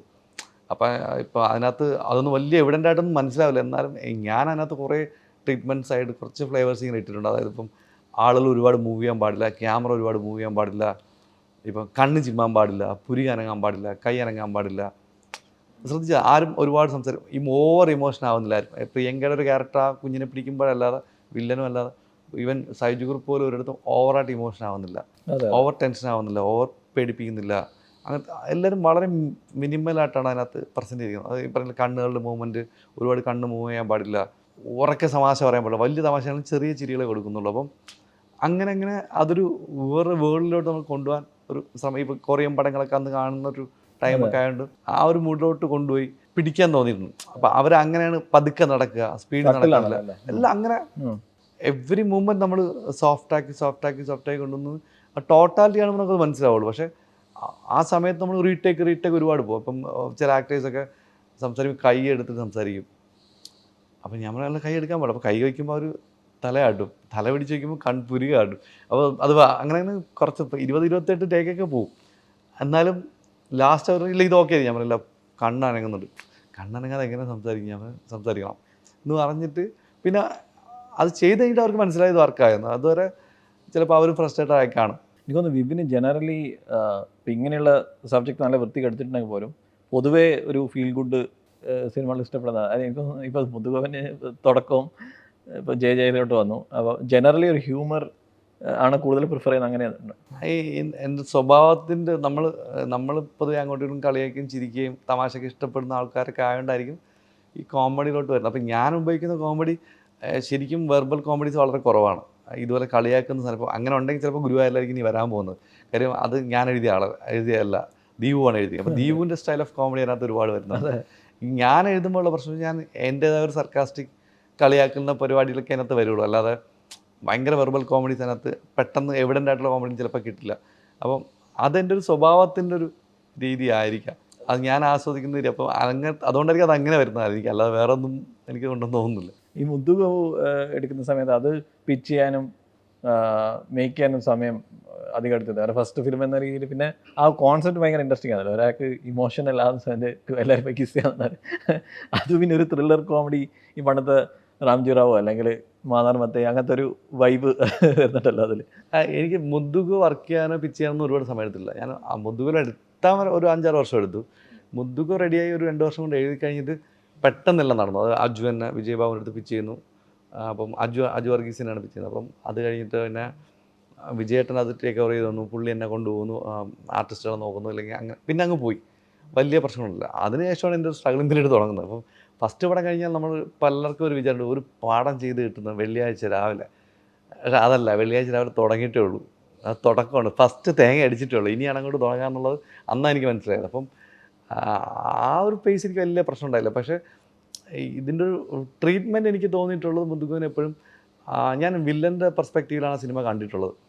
അപ്പോൾ അയാൾക്കൊരു ഇമോഷൻ ഉണ്ടാവുമല്ലോ, അയാളുടെ വിഷമങ്ങൾ, അയാളുടെ ബുദ്ധിമുട്ട്, അയാളുടെ ഫ്രസ്ട്രേഷൻ, അതാണ് ഞാൻ കൂടുതൽ പോർട്രേ നോക്കിയത്. പക്ഷേ നമ്മൾ അന്നത്തെ ഒരു ബഡ്ജറ്റിൽ, നമ്മൾ അന്നത്തെ ഒരു പ്രത്യേകിച്ച് ഹീറോസൊന്നും ഇല്ലാത്തൊരു പടത്തിൻ്റെ ഒരു ബഡ്ജറ്റ് പ്ലസ് നമ്മുടെ ഒരു എക്സ്പീരിയൻസ് കുറവ്. പിന്നെ ഈ പറഞ്ഞ ഞാൻ ആദ്യമായിട്ടൊരു പടം ഷൂട്ടിംഗ് സെറ്റ് തന്നെ വലിയൊരു ഷൂട്ടിംഗ് സെറ്റിന് കാണുന്നത് എൻ്റെ പടത്തിലാണ്. അപ്പോൾ അതിലുണ്ടാകും. പിന്നെ ഞാൻ അതിൽ കൂടുതൽ ആൾക്കാരെ എന്താ പറയുക ഫീഡ്ബാക്ക് എടുക്കാനോ അല്ലെങ്കിൽ അഭിപ്രായം പറയാനൊന്നും അനുവദിച്ചിട്ടില്ല. പേടിയാണ്, എൻ്റെ പടമാണ്.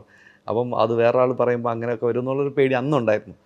അപ്പം അത് ഞാൻ ആ ആളുകളുടെ അഭിപ്രായങ്ങൾ എടുക്കില്ല. അപ്പോൾ അതുകൊണ്ട് ആ പടത്തിന് അതിൻ്റെ ബുദ്ധിമുട്ടുകളുണ്ടായിട്ടുണ്ട്. അപ്പോൾ അതിൽ നിന്നൊക്കെ പഠിച്ചിട്ടാണ് ഞാൻ അന്താക്ഷരി ചെയ്യുന്നത്. ആളുകളുടെ അഭിപ്രായങ്ങൾ എടുക്കാം, നമ്മൾ അത് മൊത്തത്തിൽ അപ്ലൈ ചെയ്യണമെന്നില്ല, നമുക്ക് നമ്മുടെ രീതിയിൽ ആലോചിച്ചിട്ട് നമ്മുടെ രീതിയിൽ അപ്ലൈ ചെയ്യാം.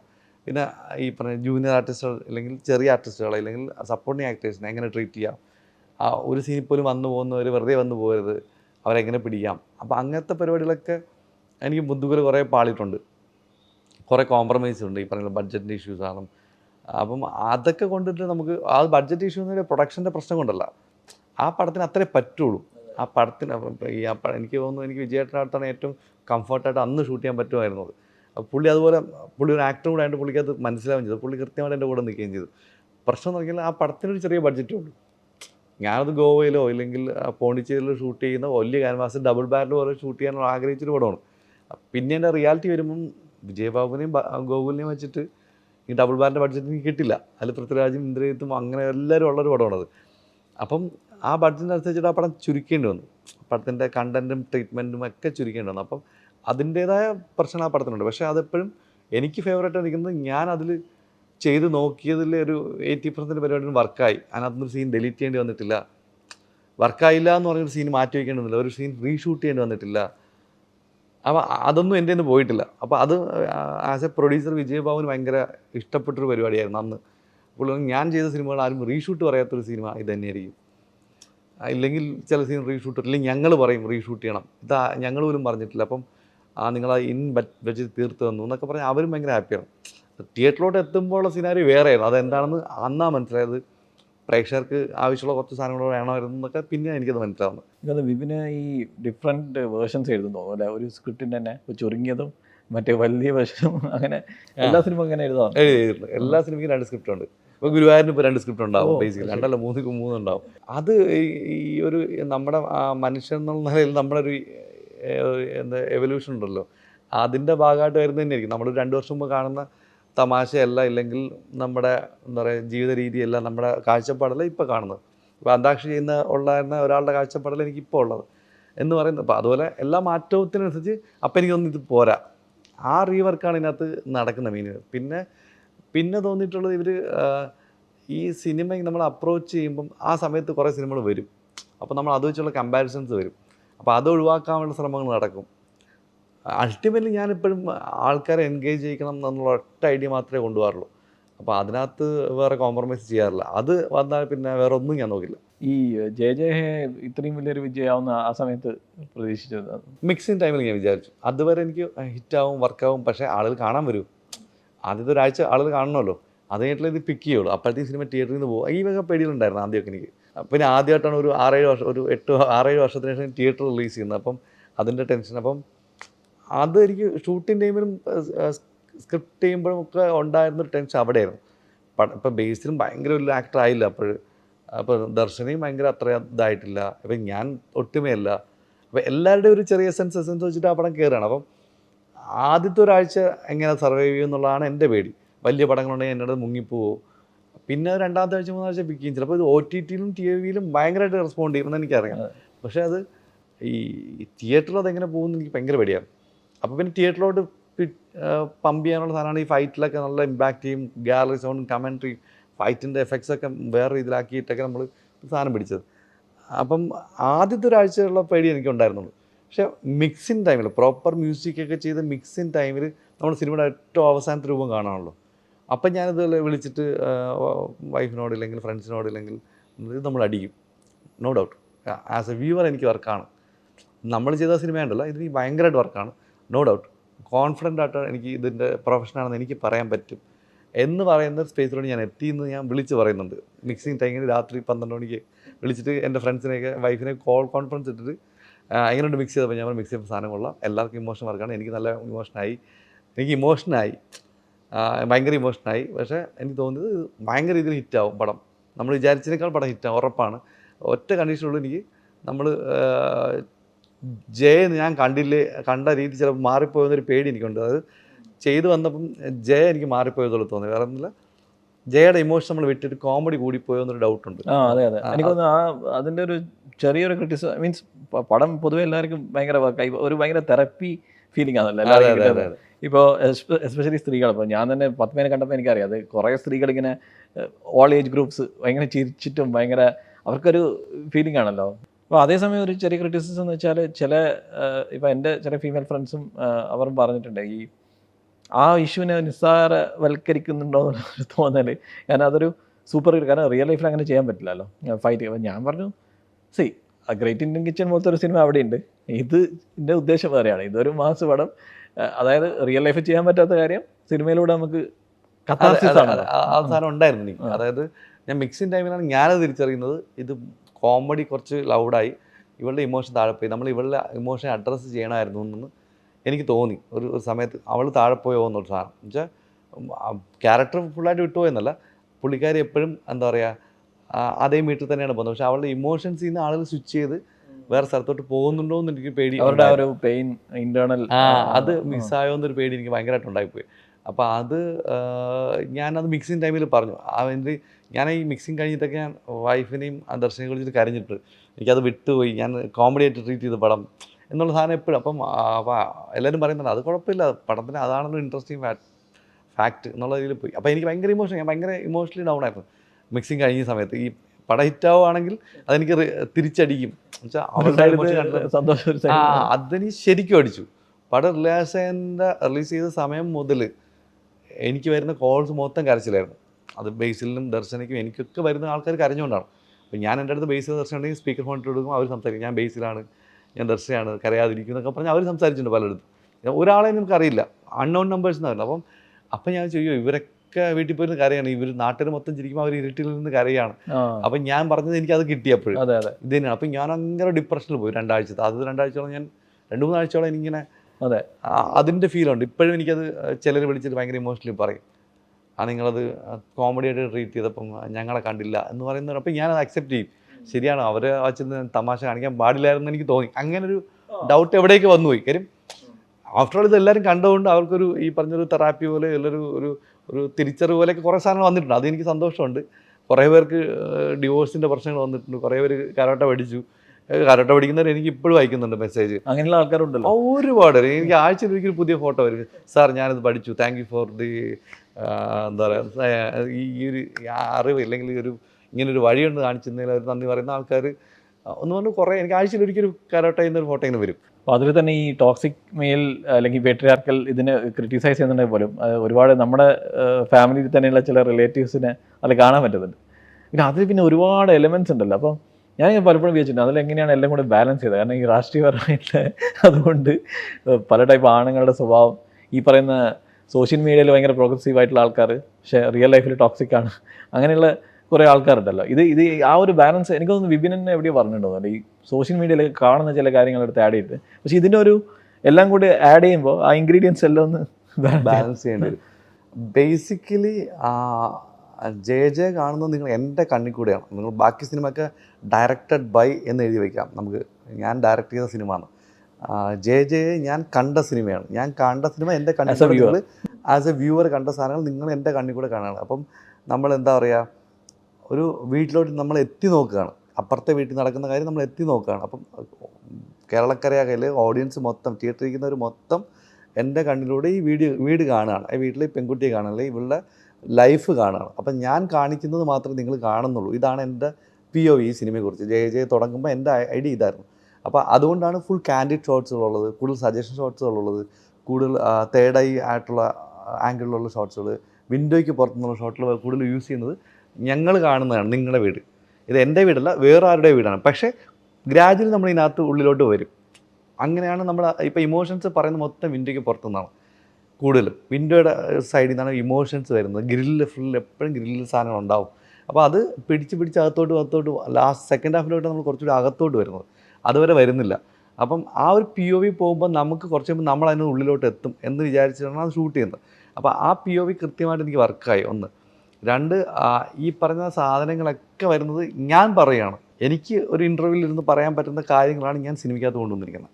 എനിക്ക് നിങ്ങളോടൊരു സ്പീച്ചിലൊരു മൈതാനത്ത് പ്രസംഗിക്കുമ്പം എനിക്കിത് ശരിയല്ല, കല്യാണം എന്നുള്ള ശരിയല്ല, ഇല്ലെങ്കിൽ അറേഞ്ച്ഡായ ശരിയല്ല, ഇല്ലെങ്കിൽ മതങ്ങളിങ്ങനെ പെരുമാറുന്നത് ശരിയല്ല, അവർ പറയുന്നത് ശരിയല്ല, ഇത് എനിക്ക് പറയണം. അപ്പം പറയണം, ഇത് ഞാൻ പറയണം. ഞാൻ പറയുമ്പോൾ അത് ഒട്ടും ഫോഴ്സ്ഡ് ആവാനും പാടില്ല. അപ്പോൾ അത് ഞാൻ സർക്കാസ്റ്റിക് രീതിയിൽ അത് പ്ലേസ് ചെയ്യാൻ തുടങ്ങി. ആദ്യമേ അത് പ്ലേസ് ചെയ്യാൻ തുടങ്ങി. അപ്പം നിങ്ങൾക്ക് ചിരി വരും. ആദ്യം നമുക്ക് ഇത് ചെയ്തവന് ചിരി വരില്ല. മറ്റുള്ള ഇപ്പം ഒരു പ്രത്യേക മതത്തെക്കുറിച്ച് പറയുമ്പോൾ മറ്റു മതക്കാർ ഭയങ്കരമായിട്ട് ചിരിക്കും. കൊള്ളാമല്ലോ, അവരെല്ലാവരും അവരെങ്ങനെയാണെന്ന്.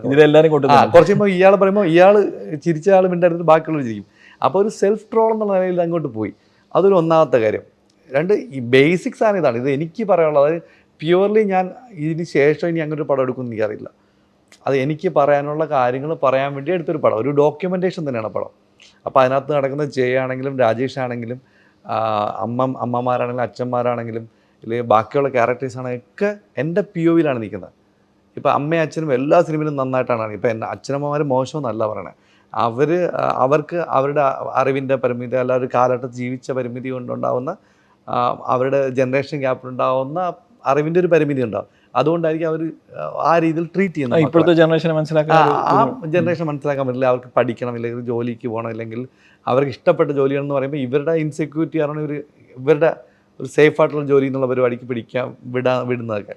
അപ്പോൾ അത് തെറ്റാണ്. അപ്പോൾ കല്യാണം കഴിഞ്ഞ് കുട്ടിയായാൽ എന്താ പറയുക, ജോലി കിട്ടി, കാർ മേടിച്ച് വീട് വെച്ച് സേഫ്, ലൈഫ് സെറ്റിലായി എന്ന് വിചാരിക്കുന്ന ഒരു പാരൻസിൻ്റെ ഒരു ജനറേഷനാണ് നമ്മൾ പോയിക്കൊണ്ടിരിക്കുന്നത്. അപ്പോൾ അത് മൊത്തം തെറ്റാണ്. അതെ, ഒരിക്കലും നമ്മൾ അപ്പോഴും ഹാപ്പി ആയിരിക്കണമെന്നില്ല. നമ്മൾ പിന്നെ ജീവിക്കുന്നത് ഈ ലോൺ അടയ്ക്കാനും ഈ പിള്ളേർ നോക്കാനുമാണ്. എന്നിട്ട് അവരെ വളർത്തിയിട്ട് അടുത്ത വീട് വയ്ക്കണം. ഇതാണ് നമ്മുടെ പ്ലാൻ. അപ്പോൾ ആ പ്ലാൻ ഒരിക്കലും വർക്കാവുന്ന പ്ലാനല്ല. നമ്മൾ ഇവിടെ ജീവിച്ച് മരിക്കുന്നത് ജോലി ചെയ്യാൻ വേണ്ടിയിട്ടോ ഇല്ലെങ്കിൽ കാറ് മേടിക്കാൻ വേണ്ടിയിട്ടോ വീട് വയ്ക്കാൻ വേണ്ടിയിട്ടോ അല്ല എന്ന് മനസ്സിലാക്കുന്ന ഒരു സമൂഹത്തിലാണ് നമ്മളിപ്പോൾ എത്തിയത്. പിള്ളേർക്ക് കുറച്ച് അറിവൊക്കെ ഉണ്ട് ഇപ്പോഴത്തെ, പക്ഷെ നമ്മുടെ പാരൻസ് പറഞ്ഞാൽ മനസ്സിലാവില്ല. അപ്പോൾ അവർക്കുള്ളൊരു ട്യൂട്ടോറിയലായിട്ടാണ് ഇത് ഞാൻ അങ്ങോട്ട് കൊണ്ടുപോയിക്കൊണ്ടിരുന്നത്. അപ്പോൾ അതുകൊണ്ട് അവരെ ഞാൻ മോശമായിട്ടല്ല കാണിച്ചത്, പക്ഷേ അവരുടെ അറിവില്ലായ്മയും അവർ ചിലപ്പോൾ അവർ എങ്ങനെ ട്രെയിൻ ചെയ്തു, അവരുടെ മനസ്സെങ്ങനെ ട്രെയിൻ ചെയ്തു, അത് കാണിക്കാൻ വേണ്ടിയിട്ടാണ് ഞാനിപ്പോൾ അമ്മയുടെ ഹോസ്പിറ്റൽ സീൻ പറയുന്നത്. അതെനിക്ക് ഏറ്റവും കൂടുതൽ ആൾക്കാർ അപ്രിസിയേഷൻ പറഞ്ഞൊരു സീന് ഫൈറ്റൊന്നുമല്ല. ഫൈറ്റൊക്കെ എല്ലാവർക്കും ഇപ്പം ബോയ്സും ഇല്ലെങ്കിൽ യങ്സ്റ്റേഴ്സാണ് ചിലപ്പോൾ ഇതിനെക്കുറിച്ച് പറയുന്നത്. എനിക്കൊരു 25 മേലുള്ള എല്ലാ സ്ത്രീകളും പറഞ്ഞ ഏറ്റവും കൂടുതൽ പറഞ്ഞ സീൻ ഹോസ്പിറ്റൽ സീനാണ്. കാര്യം സ്വന്തം അമ്മ പറയുന്ന ഡയലോഗിൽ അവരെല്ലാവരും വീണുപോയി, എല്ലാവരും കരഞ്ഞു. അപ്പം അത് ശരിക്കും എല്ലാ വീട്ടിലും പറയുന്നതാണ്. അത് അവർ അറിവില്ലായ്മ കൊണ്ട് പറയുന്നതാണ്, അല്ല അവർ മോശമൊന്നുമില്ല. അപ്പം അമ്മമാരെ എങ്ങനെ ട്രീറ്റ് ചെയ്യണം, എങ്ങനെ കാണിക്കണം, അച്ഛനെ എങ്ങനെ കാണിക്കണം പറയുമ്പോൾ അച്ഛൻ പറയുന്നുണ്ട് ഞാൻ ഇന്ദിരാഗാന്ധി പോലെ വളർത്തും, ഭയങ്കര സ്മാർട്ടാണ്. പക്ഷേ കുറച്ച് കഴിയുമ്പം ആള് പഴയ ടോക്സിക് അച്ഛൻ. അവർക്ക് ഒരു കണ്ടീഷനിങ് ഉണ്ടായിട്ടില്ല, അവരുടെ അച്ഛനമ്മയും അങ്ങനെയാണ് വളർത്തിയത്. അതൊന്ന് ബ്രേക്ക് ചെയ്യാനൊരു അപ്പം ഇത് ഞാൻ കണ്ട സാധനങ്ങളാണ് എൻ്റെ വീട്ടിലും എൻ്റെ ചുറ്റുമുള്ള വീട്ടിലൊക്കെ. അപ്പോൾ അവരാരും കുറ്റമല്ല, ആരും മോശക്കാരുമല്ല. പക്ഷേ അവർ ജീവിച്ച സാഹചര്യത്തിൽ നിന്ന് അവരുടെ ജനറേഷനിലുണ്ടായിരുന്ന എന്താ പറയുക നീഡ്സാണ്, ഇങ്ങനെയാണ് ജീവിക്കേണ്ടതെന്നൊക്കെ വെച്ചിട്ടുള്ളത്. അത് നമ്മൾ ബ്രേക്ക് ചെയ്യണമെങ്കിൽ യങ്സ്റ്റേഴ്സിനെ കൂടുതൽ സപ്പോർട്ട് ചെയ്താണ് ആ സിനിമ പോകുന്നത്. നിങ്ങൾ നോക്കിയറിയാം, അതിനകത്ത് ജയയുടെ ചേട്ടൻ നല്ല ആളാണ്. അങ്ങനത്തെ എന്ന് വെച്ചാൽ കുറച്ചുകൂടി പ്രായം കുറഞ്ഞു വരുന്നതോറും അവർ നല്ല ആൾക്കാരായിട്ട് ഞാൻ കണ്ടത്. പ്രായം കൂടുന്നതോറും അറിവ് കൂടുകയും എന്താ പറയുക എന്നൊക്കെ പറയുന്നത് തെറ്റാണ്. പ്രായത്തിലല്ല കാര്യം. നമ്മൾ മുന്നോട്ട് പോകുമ്പം പുതിയ പുതിയ കാര്യങ്ങൾ, പുതിയ ജീവിത സാഹചര്യങ്ങൾ, പുതിയ ജനറേഷൻ വരുമ്പോൾ അവർക്ക് എന്തൊക്കെ അവർ എക്സ്പ്ലോർ ചെയ്യുന്നവരെ നമ്മൾ എക്സ്പ്ലോർ ചെയ്യുന്നില്ലെന്ന് നമ്മൾ തിരിച്ചറിഞ്ഞാൽ മതി. ഇമോഷണൽ ഇന്റലിജൻസ് തന്നെ സംഭവം അത് അവർക്കില്ല. ബേസിക്കലി അത് അവരുടെ കുഴപ്പമായിട്ടല്ല പറയുന്നത്, അത് അവർക്ക് ഇല്ലാത്തതുകൊണ്ടാണ്. അപ്പം അതിൻ്റെ ഒരു ട്യൂട്ടോറിയലായിട്ട് ഇത് പലപ്പോഴും മറിപ്പോൾ നമ്മളൊരു വീട്ടിലൊരു അച്ഛനും അമ്മയ്ക്കൊരു ഗേ ആയിട്ടൊരു മകനുണ്ടായി, ഒരു ലെസ്ബിയൻ ആയിട്ടൊരു മകളുണ്ടായി, അല്ലെങ്കിൽ ട്രാൻസ്ജെൻഡർ ഉണ്ടായി, അവരെങ്ങനെ ട്രീറ്റ് ചെയ്യും, അവരെങ്ങനെ മറ്റുള്ളവരെ നോക്കും, ഇതൊക്കെ ഭയങ്കര ഇമ്പോർട്ടൻറ്റ് കാര്യമാണ്. അപ്പം ഇത് കുറച്ച് ദിവസം കഴിയുമ്പോൾ അവർക്ക് മനസ്സിലായി എൻ്റെ മകൻ ഇങ്ങനെയാണ്, എൻ്റെ മകൾ ഇങ്ങനെയാണെന്ന് മനസ്സിലാക്കി അവർ പെരുമാറി പബ്ലിക്കലി അത് ഓപ്പണായിട്ട് എൻ്റെ മകൻ ഇങ്ങനെ അക്സെപ്റ്റ് ചെയ്യുന്ന സ്പേസിലോട്ട് അവർ എത്തുമായിരിക്കും. ഒരു 10 വർഷമായിട്ട് കഴിയും. അപ്പോൾ നമുക്ക് എന്ത് മനസ്സിലായി, നമുക്ക് ഇവർ തെറ്റായിരുന്നു അവർക്ക് അന്നേ മനസ്സിലാവുള്ളൂ, ഇന്നും എനിക്ക് മനസ്സിലാവില്ല എന്ന് പറയുന്നത് പോലെ ഒരു എഡ്യൂക്കേഷൻ തന്നെയാണ് ഈ കല്യാണത്തെക്കുറിച്ചും വീട് വയ്ക്കുന്നതിനെക്കുറിച്ചും അല്ലെങ്കിൽ ഒരു പെൺകുട്ടി എങ്ങനെ വളർത്തുന്നതിനെ കുറിച്ചുള്ള ഒരു സ്വാഭാവികം ഒരു ഇന്ത്യൻ ഫാമിലിയുടെ വ്യൂ പോയിൻ്റാണത്. ഒരു മലയാളി എന്ന് മാത്രം ഞാൻ പറയില്ല. അതുകൊണ്ടാണ് നമുക്ക് എല്ലായിടത്തും ഇത് കണക്റ്റ് ആവുന്നത്. ഇന്ത്യയിൽ എല്ലായിടത്തും കണക്ട് ചെയ്തുകൊണ്ട് കാര്യം അതാണ്. ആ POV തന്നെയാണ് പടം പറഞ്ഞിരിക്കുന്നത്. അപ്പോൾ ഞാൻ പറഞ്ഞു ഇത് ശരിക്കും ഞാൻ എനിക്ക് പറയാനുണ്ടായിരുന്ന, ഞാനൊരു ഗ്രൗണ്ടിൽ മൈക്ക് വെച്ച് ഒരു 100 ആളെ കൂട്ടിയാൽ ഞാൻ പറയുന്ന കാര്യങ്ങൾ തന്നെയാണ് അതിനകത്ത് പറഞ്ഞിരിക്കുന്നത്. അതിനകത്ത് അപ്പം ഇപ്പം കോറേറ്റർ നാഷിദുണ്ട്, അവൻ കുറച്ച് റിലീജിയസാണ്. അപ്പോൾ അവന് കുറേ കാര്യങ്ങളൊന്നും കിട്ടില്ല. അവൻ പറയും ചേട്ടാ ഇത് ഭയങ്കര പ്രശ്നമാവും, ഇത് വഴക്കുണ്ടാവും. ഞാൻ ഇല്ല കുഴപ്പമില്ല. അപ്പം കുറച്ച് കഴിഞ്ഞിട്ട് ഞാൻ അവൻ്റെ മതത്തിന് ട്രോൾ ചെയ്തുകൊണ്ട് ഒരു സാധനം വരും, ചേട്ടാ ഇത് വേണോ, ഞാൻ പറയാം നിൻ്റെ മതത്തിൽ ട്രോൾ ചെയ്യുമ്പോൾ നിനക്ക് തട വിഷമം എന്നൊക്കെ പറഞ്ഞ് അവനെ കളിയാക്കും. ഇല്ലേട്ടാ നമുക്ക് കുറച്ചുകൂടെ ചെയ്യാൻ അവൻ ഇങ്ങോട്ട് തിരിച്ചു തരും. അപ്പം ഈ സ്വഭാവത്തിലാണ് നമ്മളിത് മൊത്തത്തിൽ എന്ന് വെച്ചാൽ ഇപ്പോൾ ഈ ഒരു മെസ്സേജ് ഡെലിവറി ചെയ്യുമ്പോൾ അതിൻ്റെ ക്രാഫ്റ്റും ഈക്വലി ഇമ്പോർട്ടൻ്റ് ആണ്. ഇപ്പോൾ ഈ ഒരു പ്രീച്ച് ചെയ്യാനുള്ള ഒരു റിസ്ക് അവിടെ വരുന്നുണ്ടല്ലോ ഇങ്ങനെയുള്ള സബ്ജക്റ്റ് വരുന്ന സമയത്ത്. അതായത് എങ്ങനെ സിനിമാറ്റിക് ആക്കണം എന്നുള്ള ഒരു ഭയങ്കര, അത് ഞാൻ ആദ്യം ഇവരെല്ലാം മണ്ടന്മാരാക്കി എന്നുള്ളതാണ്. ആദ്യം ഈ രാജേഷിൻ്റെ അമ്മ, രാജേഷിൻ്റെ അച്ഛൻ, ജയയുടെ അച്ഛൻ, ജയയുടെ അമ്മ, ഈ പറഞ്ഞ അമ്മാവൻ, ഈ പറഞ്ഞ ക്യാരക്ടർ അനിയൻ, എല്ലാവരും മണ്ടന്മാരോ ഇല്ലെങ്കിൽ അറിവ് കുറഞ്ഞവരുമായിട്ട് ഞാൻ ആദ്യമേ ട്രീറ്റ് ചെയ്തു തുടക്കത്തിൽ തന്നെ. പിന്നെ ഇവർ പറയുന്നതെല്ലാം മണ്ടത്തിലാണ്. നമ്മൾ ആ ട്രീറ്റ്മെൻറ്റിൽ ആളുകൾ എത്തിക്കഴിഞ്ഞു. ഈ അച്ഛൻ പറയുന്നതൊന്നും ശരിയല്ല, അമ്മ പറയുന്നത് ശരിയല്ലെന്ന് ആൾക്കൊരു വിചാരം വന്നു തുടങ്ങി. അത് അച്ഛൻ പറയുന്നുണ്ടല്ലോ, മകൾ ഇന്ദിരാഗാന്ധി പോലെ വളർത്തുന്നു പറഞ്ഞിട്ട്, പക്ഷെ മുടി മുറിക്കരുത്, കല്യാണം നടക്കുക, അത് ശരിയാണെന്ന് പറയുമ്പോൾ തെറ്റാണെന്ന് ആ ചെറിയ വാക്കിൽ കൂടെ അവിടെ ഇരിക്കുന്ന സ്ത്രീകൾ, ജനങ്ങൾക്കും പുരുഷന്മാർക്കെല്ലാം മനസ്സിലായി ഇത് രണ്ടും മണ്ടന്മാരാണ്, ഇങ്ങനെയല്ല സ്ത്രീയെ കാണുന്നത്. ചെറിയൊരു കാര്യം കിട്ടി. ഇപ്പം കറുപ്പിൻ്റെയും വെളുപ്പിൻ്റെയും കഥ ഇപ്പോൾ ഒരു ആൾ പറഞ്ഞതുപോലെ ആളുകൾക്ക് അന്ന് മനസ്സിലായി. പിന്നെ അവരെന്ത് പറഞ്ഞാലും ട്രോളാണ്, ആ ലേഡി എന്ത് പറയുന്നതും ട്രോളായിട്ട് മാറി. അതുപോലെ ഇവരെന്ത് പറഞ്ഞാലും പിന്നെ നമുക്ക് തമാശയായിട്ട് വരുള്ളൂ. അജു വർഗീസിൻ്റെ ക്യാരക്ടർ വന്നിട്ട് പ്രസൻറ്റ് ചെയ്യുന്ന രീതിയാണ് പറയാം, അതുപോലത്തെ ആൾക്കാർ നമുക്ക് ചുറ്റുമുണ്ട്. ഇതുപോലത്തെ മണ്ടനാണ്, ഇല്ലെങ്കിൽ ഇതുപോലത്തെ ആളാണ്, അതങ്ങോട്ട് പോയി. അത് രാജേഷ് വരുമ്പോഴും ആൾക്കത് നോക്കി കാണാൻ തുടങ്ങി, രാജേഷ് ഇത് ഇങ്ങനെ തന്നെയാണ്. അപ്പം ഈ ഒരു ജഡ്ജ്മെൻ്റ് ഉണ്ടല്ലോ, ആൾക്കാരുടെ ജഡ്ജ് ചെയ്യുന്ന രീതി ഉണ്ടല്ലോ, അത് നന്നായിട്ട് ഞാൻ യൂസ് ചെയ്തു. ആദ്യത്തെ സീൻ തന്നെ ഇവരെ മണ്ടന്മാരായിട്ട് ഞാൻ ക്രിയേറ്റ് ചെയ്യും. ഒറ്റ ഡയലോഗിൽ അവർ പറഞ്ഞ് നമുക്ക് ചിരി വരും, ഇല്ലെങ്കിൽ ഈ പറഞ്ഞത് ശരിയല്ലാന്ന് തോന്നി, അപ്പോൾ അവർ നെഗറ്റീവായി. പിന്നെ വരുന്ന എല്ലാം ആഡ് ഓൺ ആണ്. പിന്നെ ഞാൻ എന്തിട്ട് കൊടുത്താലും ആളുകൾ ഇവൻ ഇതാണ്ടല്ലോ ഇങ്ങനെ പറയുന്നത്, ഇവൻ മണ്ടനായതുകൊണ്ടാണല്ലോ ഇത് പറയുന്നത്, അല്ലെങ്കിൽ ഇയാൾ മെയിൽ ഷോവനിസ്റ്റ് ആയതുകൊണ്ടാണല്ലോ ഇത് പറയുന്നത് എന്ന ടോട്ടൽ എല്ലാവരും ആ സ്ഥിതിയിൽ പോയി. ഇപ്പം നമ്മളൊരു ഗ്രൂപ്പിൽ, ഒരു ഫ്രണ്ട്സ് ഗ്രൂപ്പിൽ ഒരാൾ മണ്ടനാണെന്നുള്ള രീതിയിൽ, ഇപ്പോൾ ഒരാൾക്ക് വഴി അറിയില്ല, എപ്പോഴും വഴി തെറ്റുന്ന ഒരാളാണ് അയാൾ, ചിലപ്പോൾ ഒരു 2 പ്രാവശ്യമായിരിക്കും വഴി തെറ്റിയിട്ടുള്ളത്. പക്ഷെ നമ്മൾ പിന്നെ ആൾ ജീവിതത്തിൽ വഴി തെറ്റിയാൽ എപ്പോഴും പറയും ഇവൻ എപ്പോഴും വഴി തെറ്റലാണ്, ഇവനൊരിക്കലും ആ നേരെ റൂട്ടിൽ കറക്റ്റ് ഗൂഗിൾ മാപ്പിൽ വരാൻ പറ്റില്ല എന്ന് പറഞ്ഞിട്ട് നമ്മൾ ഗൂഗിൾ മാപ്പിന് വരെ ഇവൻ തെറ്റിക്കുന്നു, നമ്മൾ അവനെ കളിയാക്കും. ശരിക്കും അവൻ 2 പ്രാവശ്യം തെറ്റിയിട്ടുണ്ടാവുള്ളൂ. നമ്മൾ പക്ഷേ മൈൻഡിൽ ഓൾറെഡി ഫീഡായി ഇവൻ വഴി തെറ്റുന്ന ഒരാളാണ് എന്ന് അത് നമ്മൾ യൂസ് ചെയ്യണം. പിന്നെ അപ്പോൾ അത് ഫുൾ പടത്തിൽ ഞാൻ ജയയുടെ ചേട്ടനും പിന്നെ രാജേഷിൻ്റെ ചേച്ചി അല്ലാതെ ബാക്കി എല്ലാവരും ഞാൻ നെഗറ്റീവായിട്ട് പ്ലേസ് ചെയ്തു. ഈവൻ ജഡ്ജി പോലും അങ്ങനൊരു മൈൻഡ് സെറ്റാണ് വന്നിരിക്കുന്നത് ആദ്യം. പക്ഷെ ജഡ്ജിക്ക് ഉണ്ടാകുന്നൊരു മാറ്റം അത് ഞാൻ സിനിമയിൽ എഴുതിയിട്ടുണ്ട്. ആ മാറ്റം എന്ന് പറഞ്ഞാൽ പ്രേക്ഷകർക്ക് ഉണ്ടാകുന്നൊരു മാറ്റം പോലെ ഫീൽ ചെയ്യണം. ജഡ്ജി ആദ്യം പറയുമ്പോൾ നല്ല പയ്യനാണല്ലോ എന്നൊക്കെ പറഞ്ഞ് ജഡ്ജി അവൻ്റെ സൈഡിൽ തുടങ്ങുമ്പോൾ പ്രേക്ഷകർക്ക് ദേഷ്യം വരണം. ഈ ജഡ്ജി ഇത്ര നേരം സിനിമ കണ്ടിട്ടില്ലല്ലോ. ഈ കോടതി വന്നിരിക്കുന്ന ജഡ്ജി, ശരിക്കും നമ്മൾ ഡിവോഴ്സ് കേസിന് പോകുമ്പോൾ കോടതി പോകുമ്പോൾ ജഡ്ജിക്ക് ശരി തെറ്റുകളെ കുറിച്ച് അറിയാവും. അപ്പോൾ ശരിക്കും എന്താ നടന്ന് പ്രേക്ഷകർക്ക് അറിയാം. അപ്പോഴും ജഡ്ജി ബേസിൽ രാജേഷ് സപ്പോർട്ട് ചെയ്യുമ്പോൾ പ്രേക്ഷകർക്ക് കുറച്ചുകൂടി ദേഷ്യം വന്നു. പിന്നെ വന്നപ്പോൾ ജഡ്ജിക്ക് മനസ്സിലായി ഇവനല്ല ഇവളാണ് നല്ലത്, ഇവനാണ് തെറ്റാന്ന് പറയുമ്പോൾ പ്രേക്ഷകർ ജഡ്ജിയെ അപ്രീഷിയേറ്റ് ചെയ്യാൻ തുടങ്ങി. അപ്പോൾ ആ ചേഞ്ച് ഓവർ ഞാൻ എല്ലായിടത്തും എല്ലാ ക്യാരക്ടറും ആലോചിച്ചിട്ട് പ്ലേസ് ചെയ്തപ്പം അത് വർക്കായി. അപ്പോൾ അതിനൊരു കുറേ സമയം ഞാൻ കളഞ്ഞിട്ടുണ്ട്. ഞാനും എൻ്റെ കോറേറ്ററൊക്കെ ഡിസ്കസ് ചെയ്തിട്ടുണ്ട്. അതിനുവേണ്ടി കുറേ സമയം നമ്മൾ അതെങ്ങനെ ആളുകളെ ഇഷ്ടപ്പെടുത്തുക, ആളുകളെ എങ്ങനെ ചിരിപ്പിക്കുക, ആളുകളെ എങ്ങനെ ട്രാൻസ്ഫോം ചെയ്യുക മൈൻഡിൽ എന്നുള്ള സാധനം നമ്മൾ കുറേ സമയം എടുത്ത് ചെയ്തിട്ടുണ്ടായിരുന്നു. ഈ ഒരു ജഡ്ജിങ്ങിൻ്റെ കാര്യം, അതായത് ഇപ്പോൾ ഒരു പോസ്റ്റിലേക്ക് എത്തുന്ന സമയത്ത് ഇപ്പം മുതുക ആയിക്കഴിഞ്ഞാലും, കാരണം ഞാൻ ഹ്യൂമറിൻ്റെ കാര്യമാണ് പറയുന്നത്, അപ്പോൾ ജയലും മുതുകാലും ആ ഒരു 2 ഡിഫറെൻറ്റ് പ്രോസസ്സ് ആയിരിക്കുമല്ലോ. അപ്പോൾ വിപിൻ്റെ തോട്ട് പ്രോസസ്സ് മാറിയിട്ടുണ്ടാവുമല്ലോ. അപ്പോൾ ഇതിലേക്ക് ഇപ്പോൾ ഗുരുവായൂർ അമ്പലം നടയിൽ വരുമ്പോൾ എങ്ങനെയാണ്? കാരണം ഇതിൽ ഇപ്പോൾ ട്രെയിലർ കണ്ടപ്പം രണ്ടുപേരും കുറച്ച് ഓവർ ദ ടോപ്പ് ഡെലിബറേറ്റ് ആയിട്ട് അങ്ങനെ വെച്ച് തന്നെയാണെന്ന് തോന്നുന്നില്ലേ ആ ഒരു പെർഫോമൻസ്? ശരിക്കും അത് നമ്മളിപ്പോൾ ട്രെയിലർ കണ്ടപ്പോൾ എല്ലാം വരുന്നൊരു കൺഫ്യൂഷൻ അല്ലെങ്കിൽ ആളുകളുടെ ഒരു ഡിസ്കഷൻ ആണ്. ഇപ്പോൾ ഇങ്ങനെ സിനിമയിൽ നിന്ന് മാറി നിൽക്കുന്നുണ്ട്. ഇപ്പോൾ രാജു ഭയങ്കര ലൗഡാണോ എന്നൊക്കെ തോന്നുന്നുണ്ട് ആൾക്കാർക്ക്. അത് സിനിമ കണ്ടാലേ മനസ്സിലാവും. എസ്പെഷ്യലി ആ ഇങ്ങനെ നിൽക്കുന്ന സീനില്ലേ, അത് കാണുമ്പോൾ നിങ്ങൾ ആ സിനിമ ഏറ്റവും ഹൈലൈറ്റ് സീൻ അത് തന്നെയായിരിക്കും. അപ്പോൾ ആ ക്യാരക്ടർ എങ്ങനെയാണ്, ആ ക്യാരക്ടർ നിങ്ങൾ ഇപ്പം നമ്മൾ ഇപ്പം എന്താ അനിയണ്ണൻ രാജേഷൊക്കെ എന്ത് പറഞ്ഞാൽ നമ്മൾ ചിരിക്കുന്ന ലെവലിലോട്ട് എത്തുന്നത് അങ്ങനെ ഒരു ക്യാരക്ടർ പ്രസൻറ്റ് ചെയ്ത് വെച്ച് പോകണം. അതേ സാധനം ഇതിനകത്തുണ്ട്. അപ്പം എന്തായാലും അതൊരു രസമുള്ള സാധനം തന്നെയായിരിക്കും. അപ്പോൾ അത് രാജു ഇപ്പം നമ്മൾ സിനിമ കണ്ടു കഴിയുമ്പം രാജു എങ്ങനെ കോമഡി ഹാൻഡിൽ ചെയ്യുന്ന എല്ലാവർക്കും കുറേ കൺഫ്യൂഷൻ ഉണ്ടായിരിക്കും. എനിക്കും ഉണ്ടായിരുന്നു ചിലപ്പോൾ ആദ്യമൊക്കെ. അല്ലെങ്കിൽ നമ്മുടെ ടീമിനുണ്ടാവും, അല്ലെങ്കിൽ ഇവൻ രാജുവിനുണ്ട്. രാജു പറയുന്നുണ്ട് ഞാൻ കോമഡി ചിലപ്പോൾ അങ്ങനെ വരും, എൻ്റെ കോമഡി ഇങ്ങനത്തെ ടൈപ്പാണെന്ന് പറയുമ്പോൾ ഞാൻ പറഞ്ഞില്ല കുഴപ്പമില്ല ഞാൻ ഹാൻഡിൽ ചെയ്യാന്നുള്ള പറഞ്ഞിട്ട് അപ്പം രാജു ചോദിക്കുന്നുണ്ട് ഇത് വർക്കാവുന്നുണ്ടോ എന്ന് ചോദിക്കുന്നു. ഞാൻ വർക്കാവുന്നുണ്ട്, ടെൻഷൻ അടിക്കണ്ടെന്ന് പറയുന്നു. സിനിമ കണ്ട് കഴിഞ്ഞിട്ട് എല്ലാവരും ഇപ്പം എൻ്റെ ഒരു ഫസ്റ്റ് ഡ്രാഫ്റ്റ് കണ്ടിട്ടുണ്ട്, എല്ലാവരും കണ്ടിട്ടുണ്ട്. നമ്മുടെ ക്രൂവിലുള്ളവർ, ടെക്നീഷ്യൻസ്, ഇല്ലെങ്കിൽ നമ്മുടെ പ്രൊഡ്യൂസർ സൈഡിൽ എല്ലാവരും ഒരേ സൈഡിൽ പറഞ്ഞത് രാജു ആണെങ്കിൽ ഏറ്റവും വർക്കായ ഘടകം. നമ്മുടെ രാജുവിൻ്റെ വർക്ക് നമ്മൾ പ്രതീക്ഷിച്ചതല്ല. എൻ്റെ സർപ്രൈസിങ് എപ്പോഴും രാജുവിൻ്റെ ആയിരിക്കും ഈ പടത്തിൽ.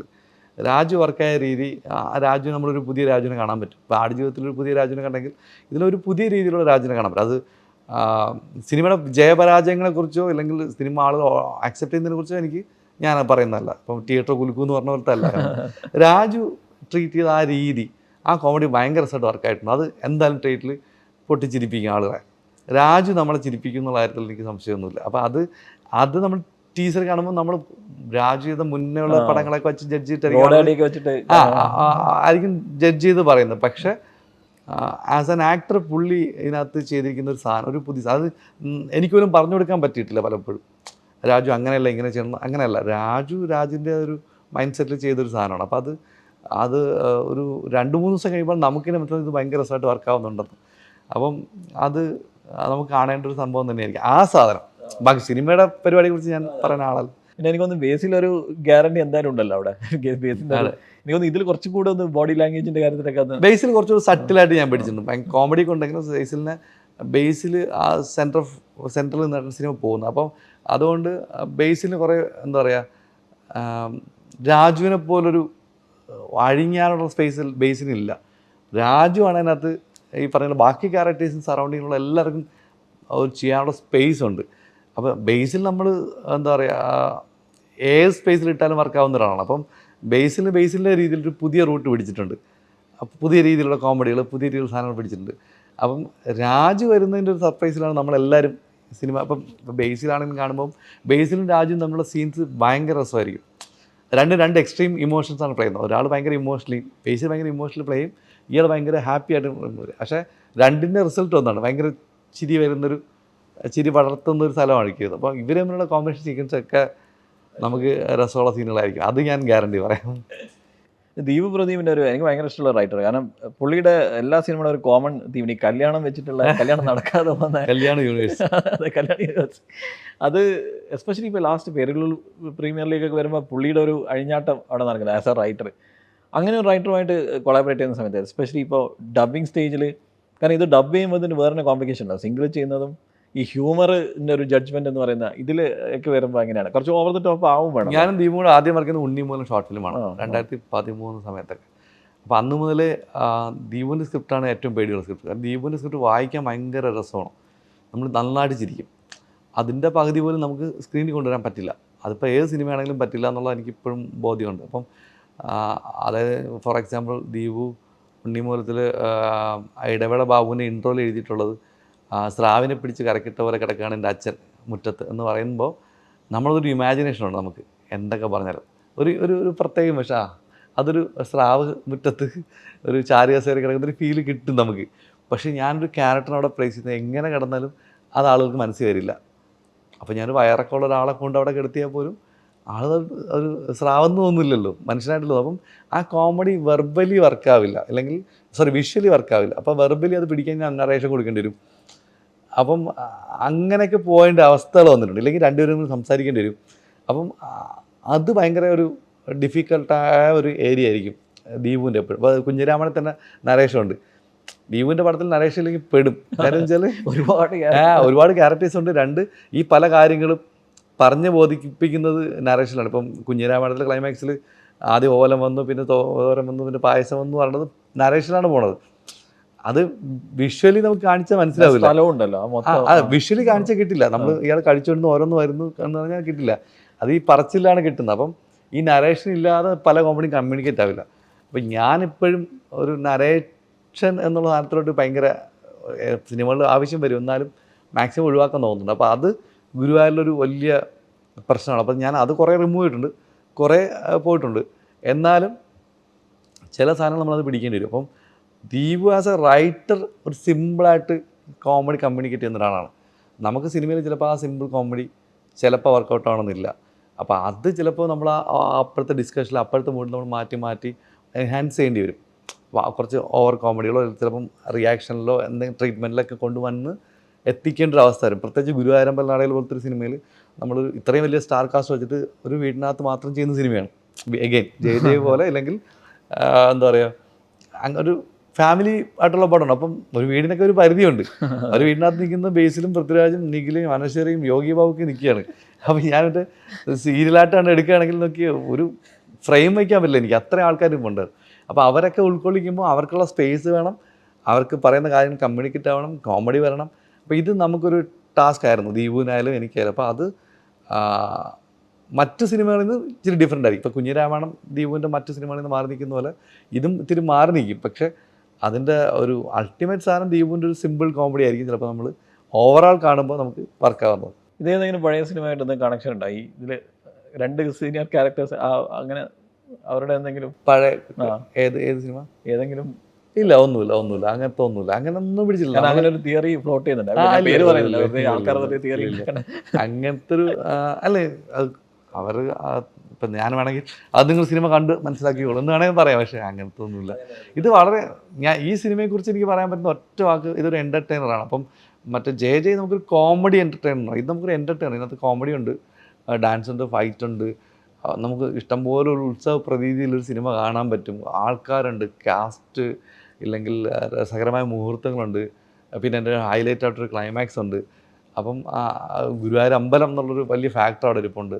അപ്പോൾ ഇതെല്ലാം കൂടെ കാണുന്നൊരു വിഷ്വലി നമ്മൾ തിയേറ്റർ എക്സ്പീരിയൻസ് ചെയ്യാൻ പറ്റുന്നൊരു പടം.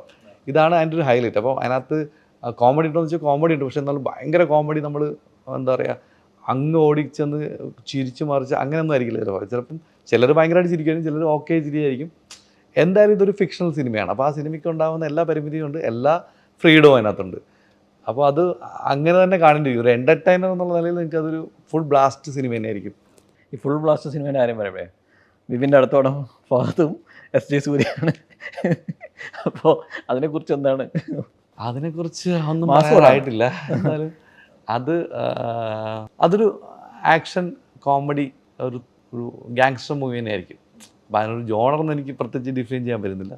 എന്നാൽ നമ്മൾ കാണുന്ന ഗാങ്സ്റ്റർ കോമഡി സിനിമകളിലേക്ക് കൂടെ പോകുന്നൊരു എന്നാൽ രസമുള്ള കുറച്ച് പുതിയ സാധനങ്ങളും ഒക്കെ ഉള്ള, പിന്നെ ഇവർ രണ്ടുപേരുടെ കോമ്പിനേഷൻസിൻ്റെ കുറേ സീനുകളും, ഇവർ രണ്ടും ഈക്വലി ഇമ്പോർട്ടൻ്റ് ആണ് സിനിമ പോകുന്നത്. അപ്പോൾ അതിൻ്റേതായ ഒരു രസമൊക്കെ ആ സിനിമയ്ക്ക് ഉണ്ടാവും. ബാക്കിയൊക്കെ നമ്മളിനി ചെയ്തു വരും. എസ്പെഷ്യലി എസ്.ജെ. സൂര്യ ആകുമ്പോൾ എല്ലാവരും ആ ഒരു അഴിഞ്ഞാട്ടത്തിന് ഇവിടെ മലയാളത്തിൽ വെയിറ്റ് ചെയ്യാണ്. എസ്.ജെ. സൂര്യ അത് എങ്ങനെ എടുക്കുന്നുള്ള നമ്മൾ ഇപ്പം ഇതുവരെ കണ്ട സിനിമകളിൽ നിന്ന് എന്തായാലും നമ്മൾ മാറ്റി പിടിക്കും. ഫഹദിനെയാലും എസ്.ജെ. സൂര്യ നമ്മൾ ഭയങ്കര സട്ടിലായിട്ട് പിടിക്കുന്നല്ല, എന്നാലും അത് മാറ്റി പിടിക്കേണ്ടി വരും. കാര്യം ഞാനും എസ്.ജെ. സൂര്യയോട് കുറേ പടങ്ങൾ 2-3 പടങ്ങൾ നമ്മൾ ആലോചിച്ചിട്ടുണ്ട്. അപ്പം അതിലൊക്കെ നമുക്ക് മറ്റു പടങ്ങളുടെ റിസംബ്ലൻസ് വരുമ്പോഴാണ് നമ്മൾ മാറ്റുന്നത്. എന്നാൽ പിന്നെ ഇങ്ങനെ പിടിക്കുന്നത്, ഇത് മറ്റോട്ടായിരിക്കും. കാര്യം പുള്ളി വേറൊരു രീതിയിൽ പെർഫോം ചെയ്യുന്ന ഒരാളാണ്. അപ്പോൾ അയാളത് മാറ്റി കൊണ്ടുവരിക എന്നുള്ളത് ഒരു വലിയ പാടാണ്. പക്ഷേ ഇതിലത് പറ്റും എന്നുള്ള സാധനത്തിലാണ് കൊണ്ടുപോകുന്നത്.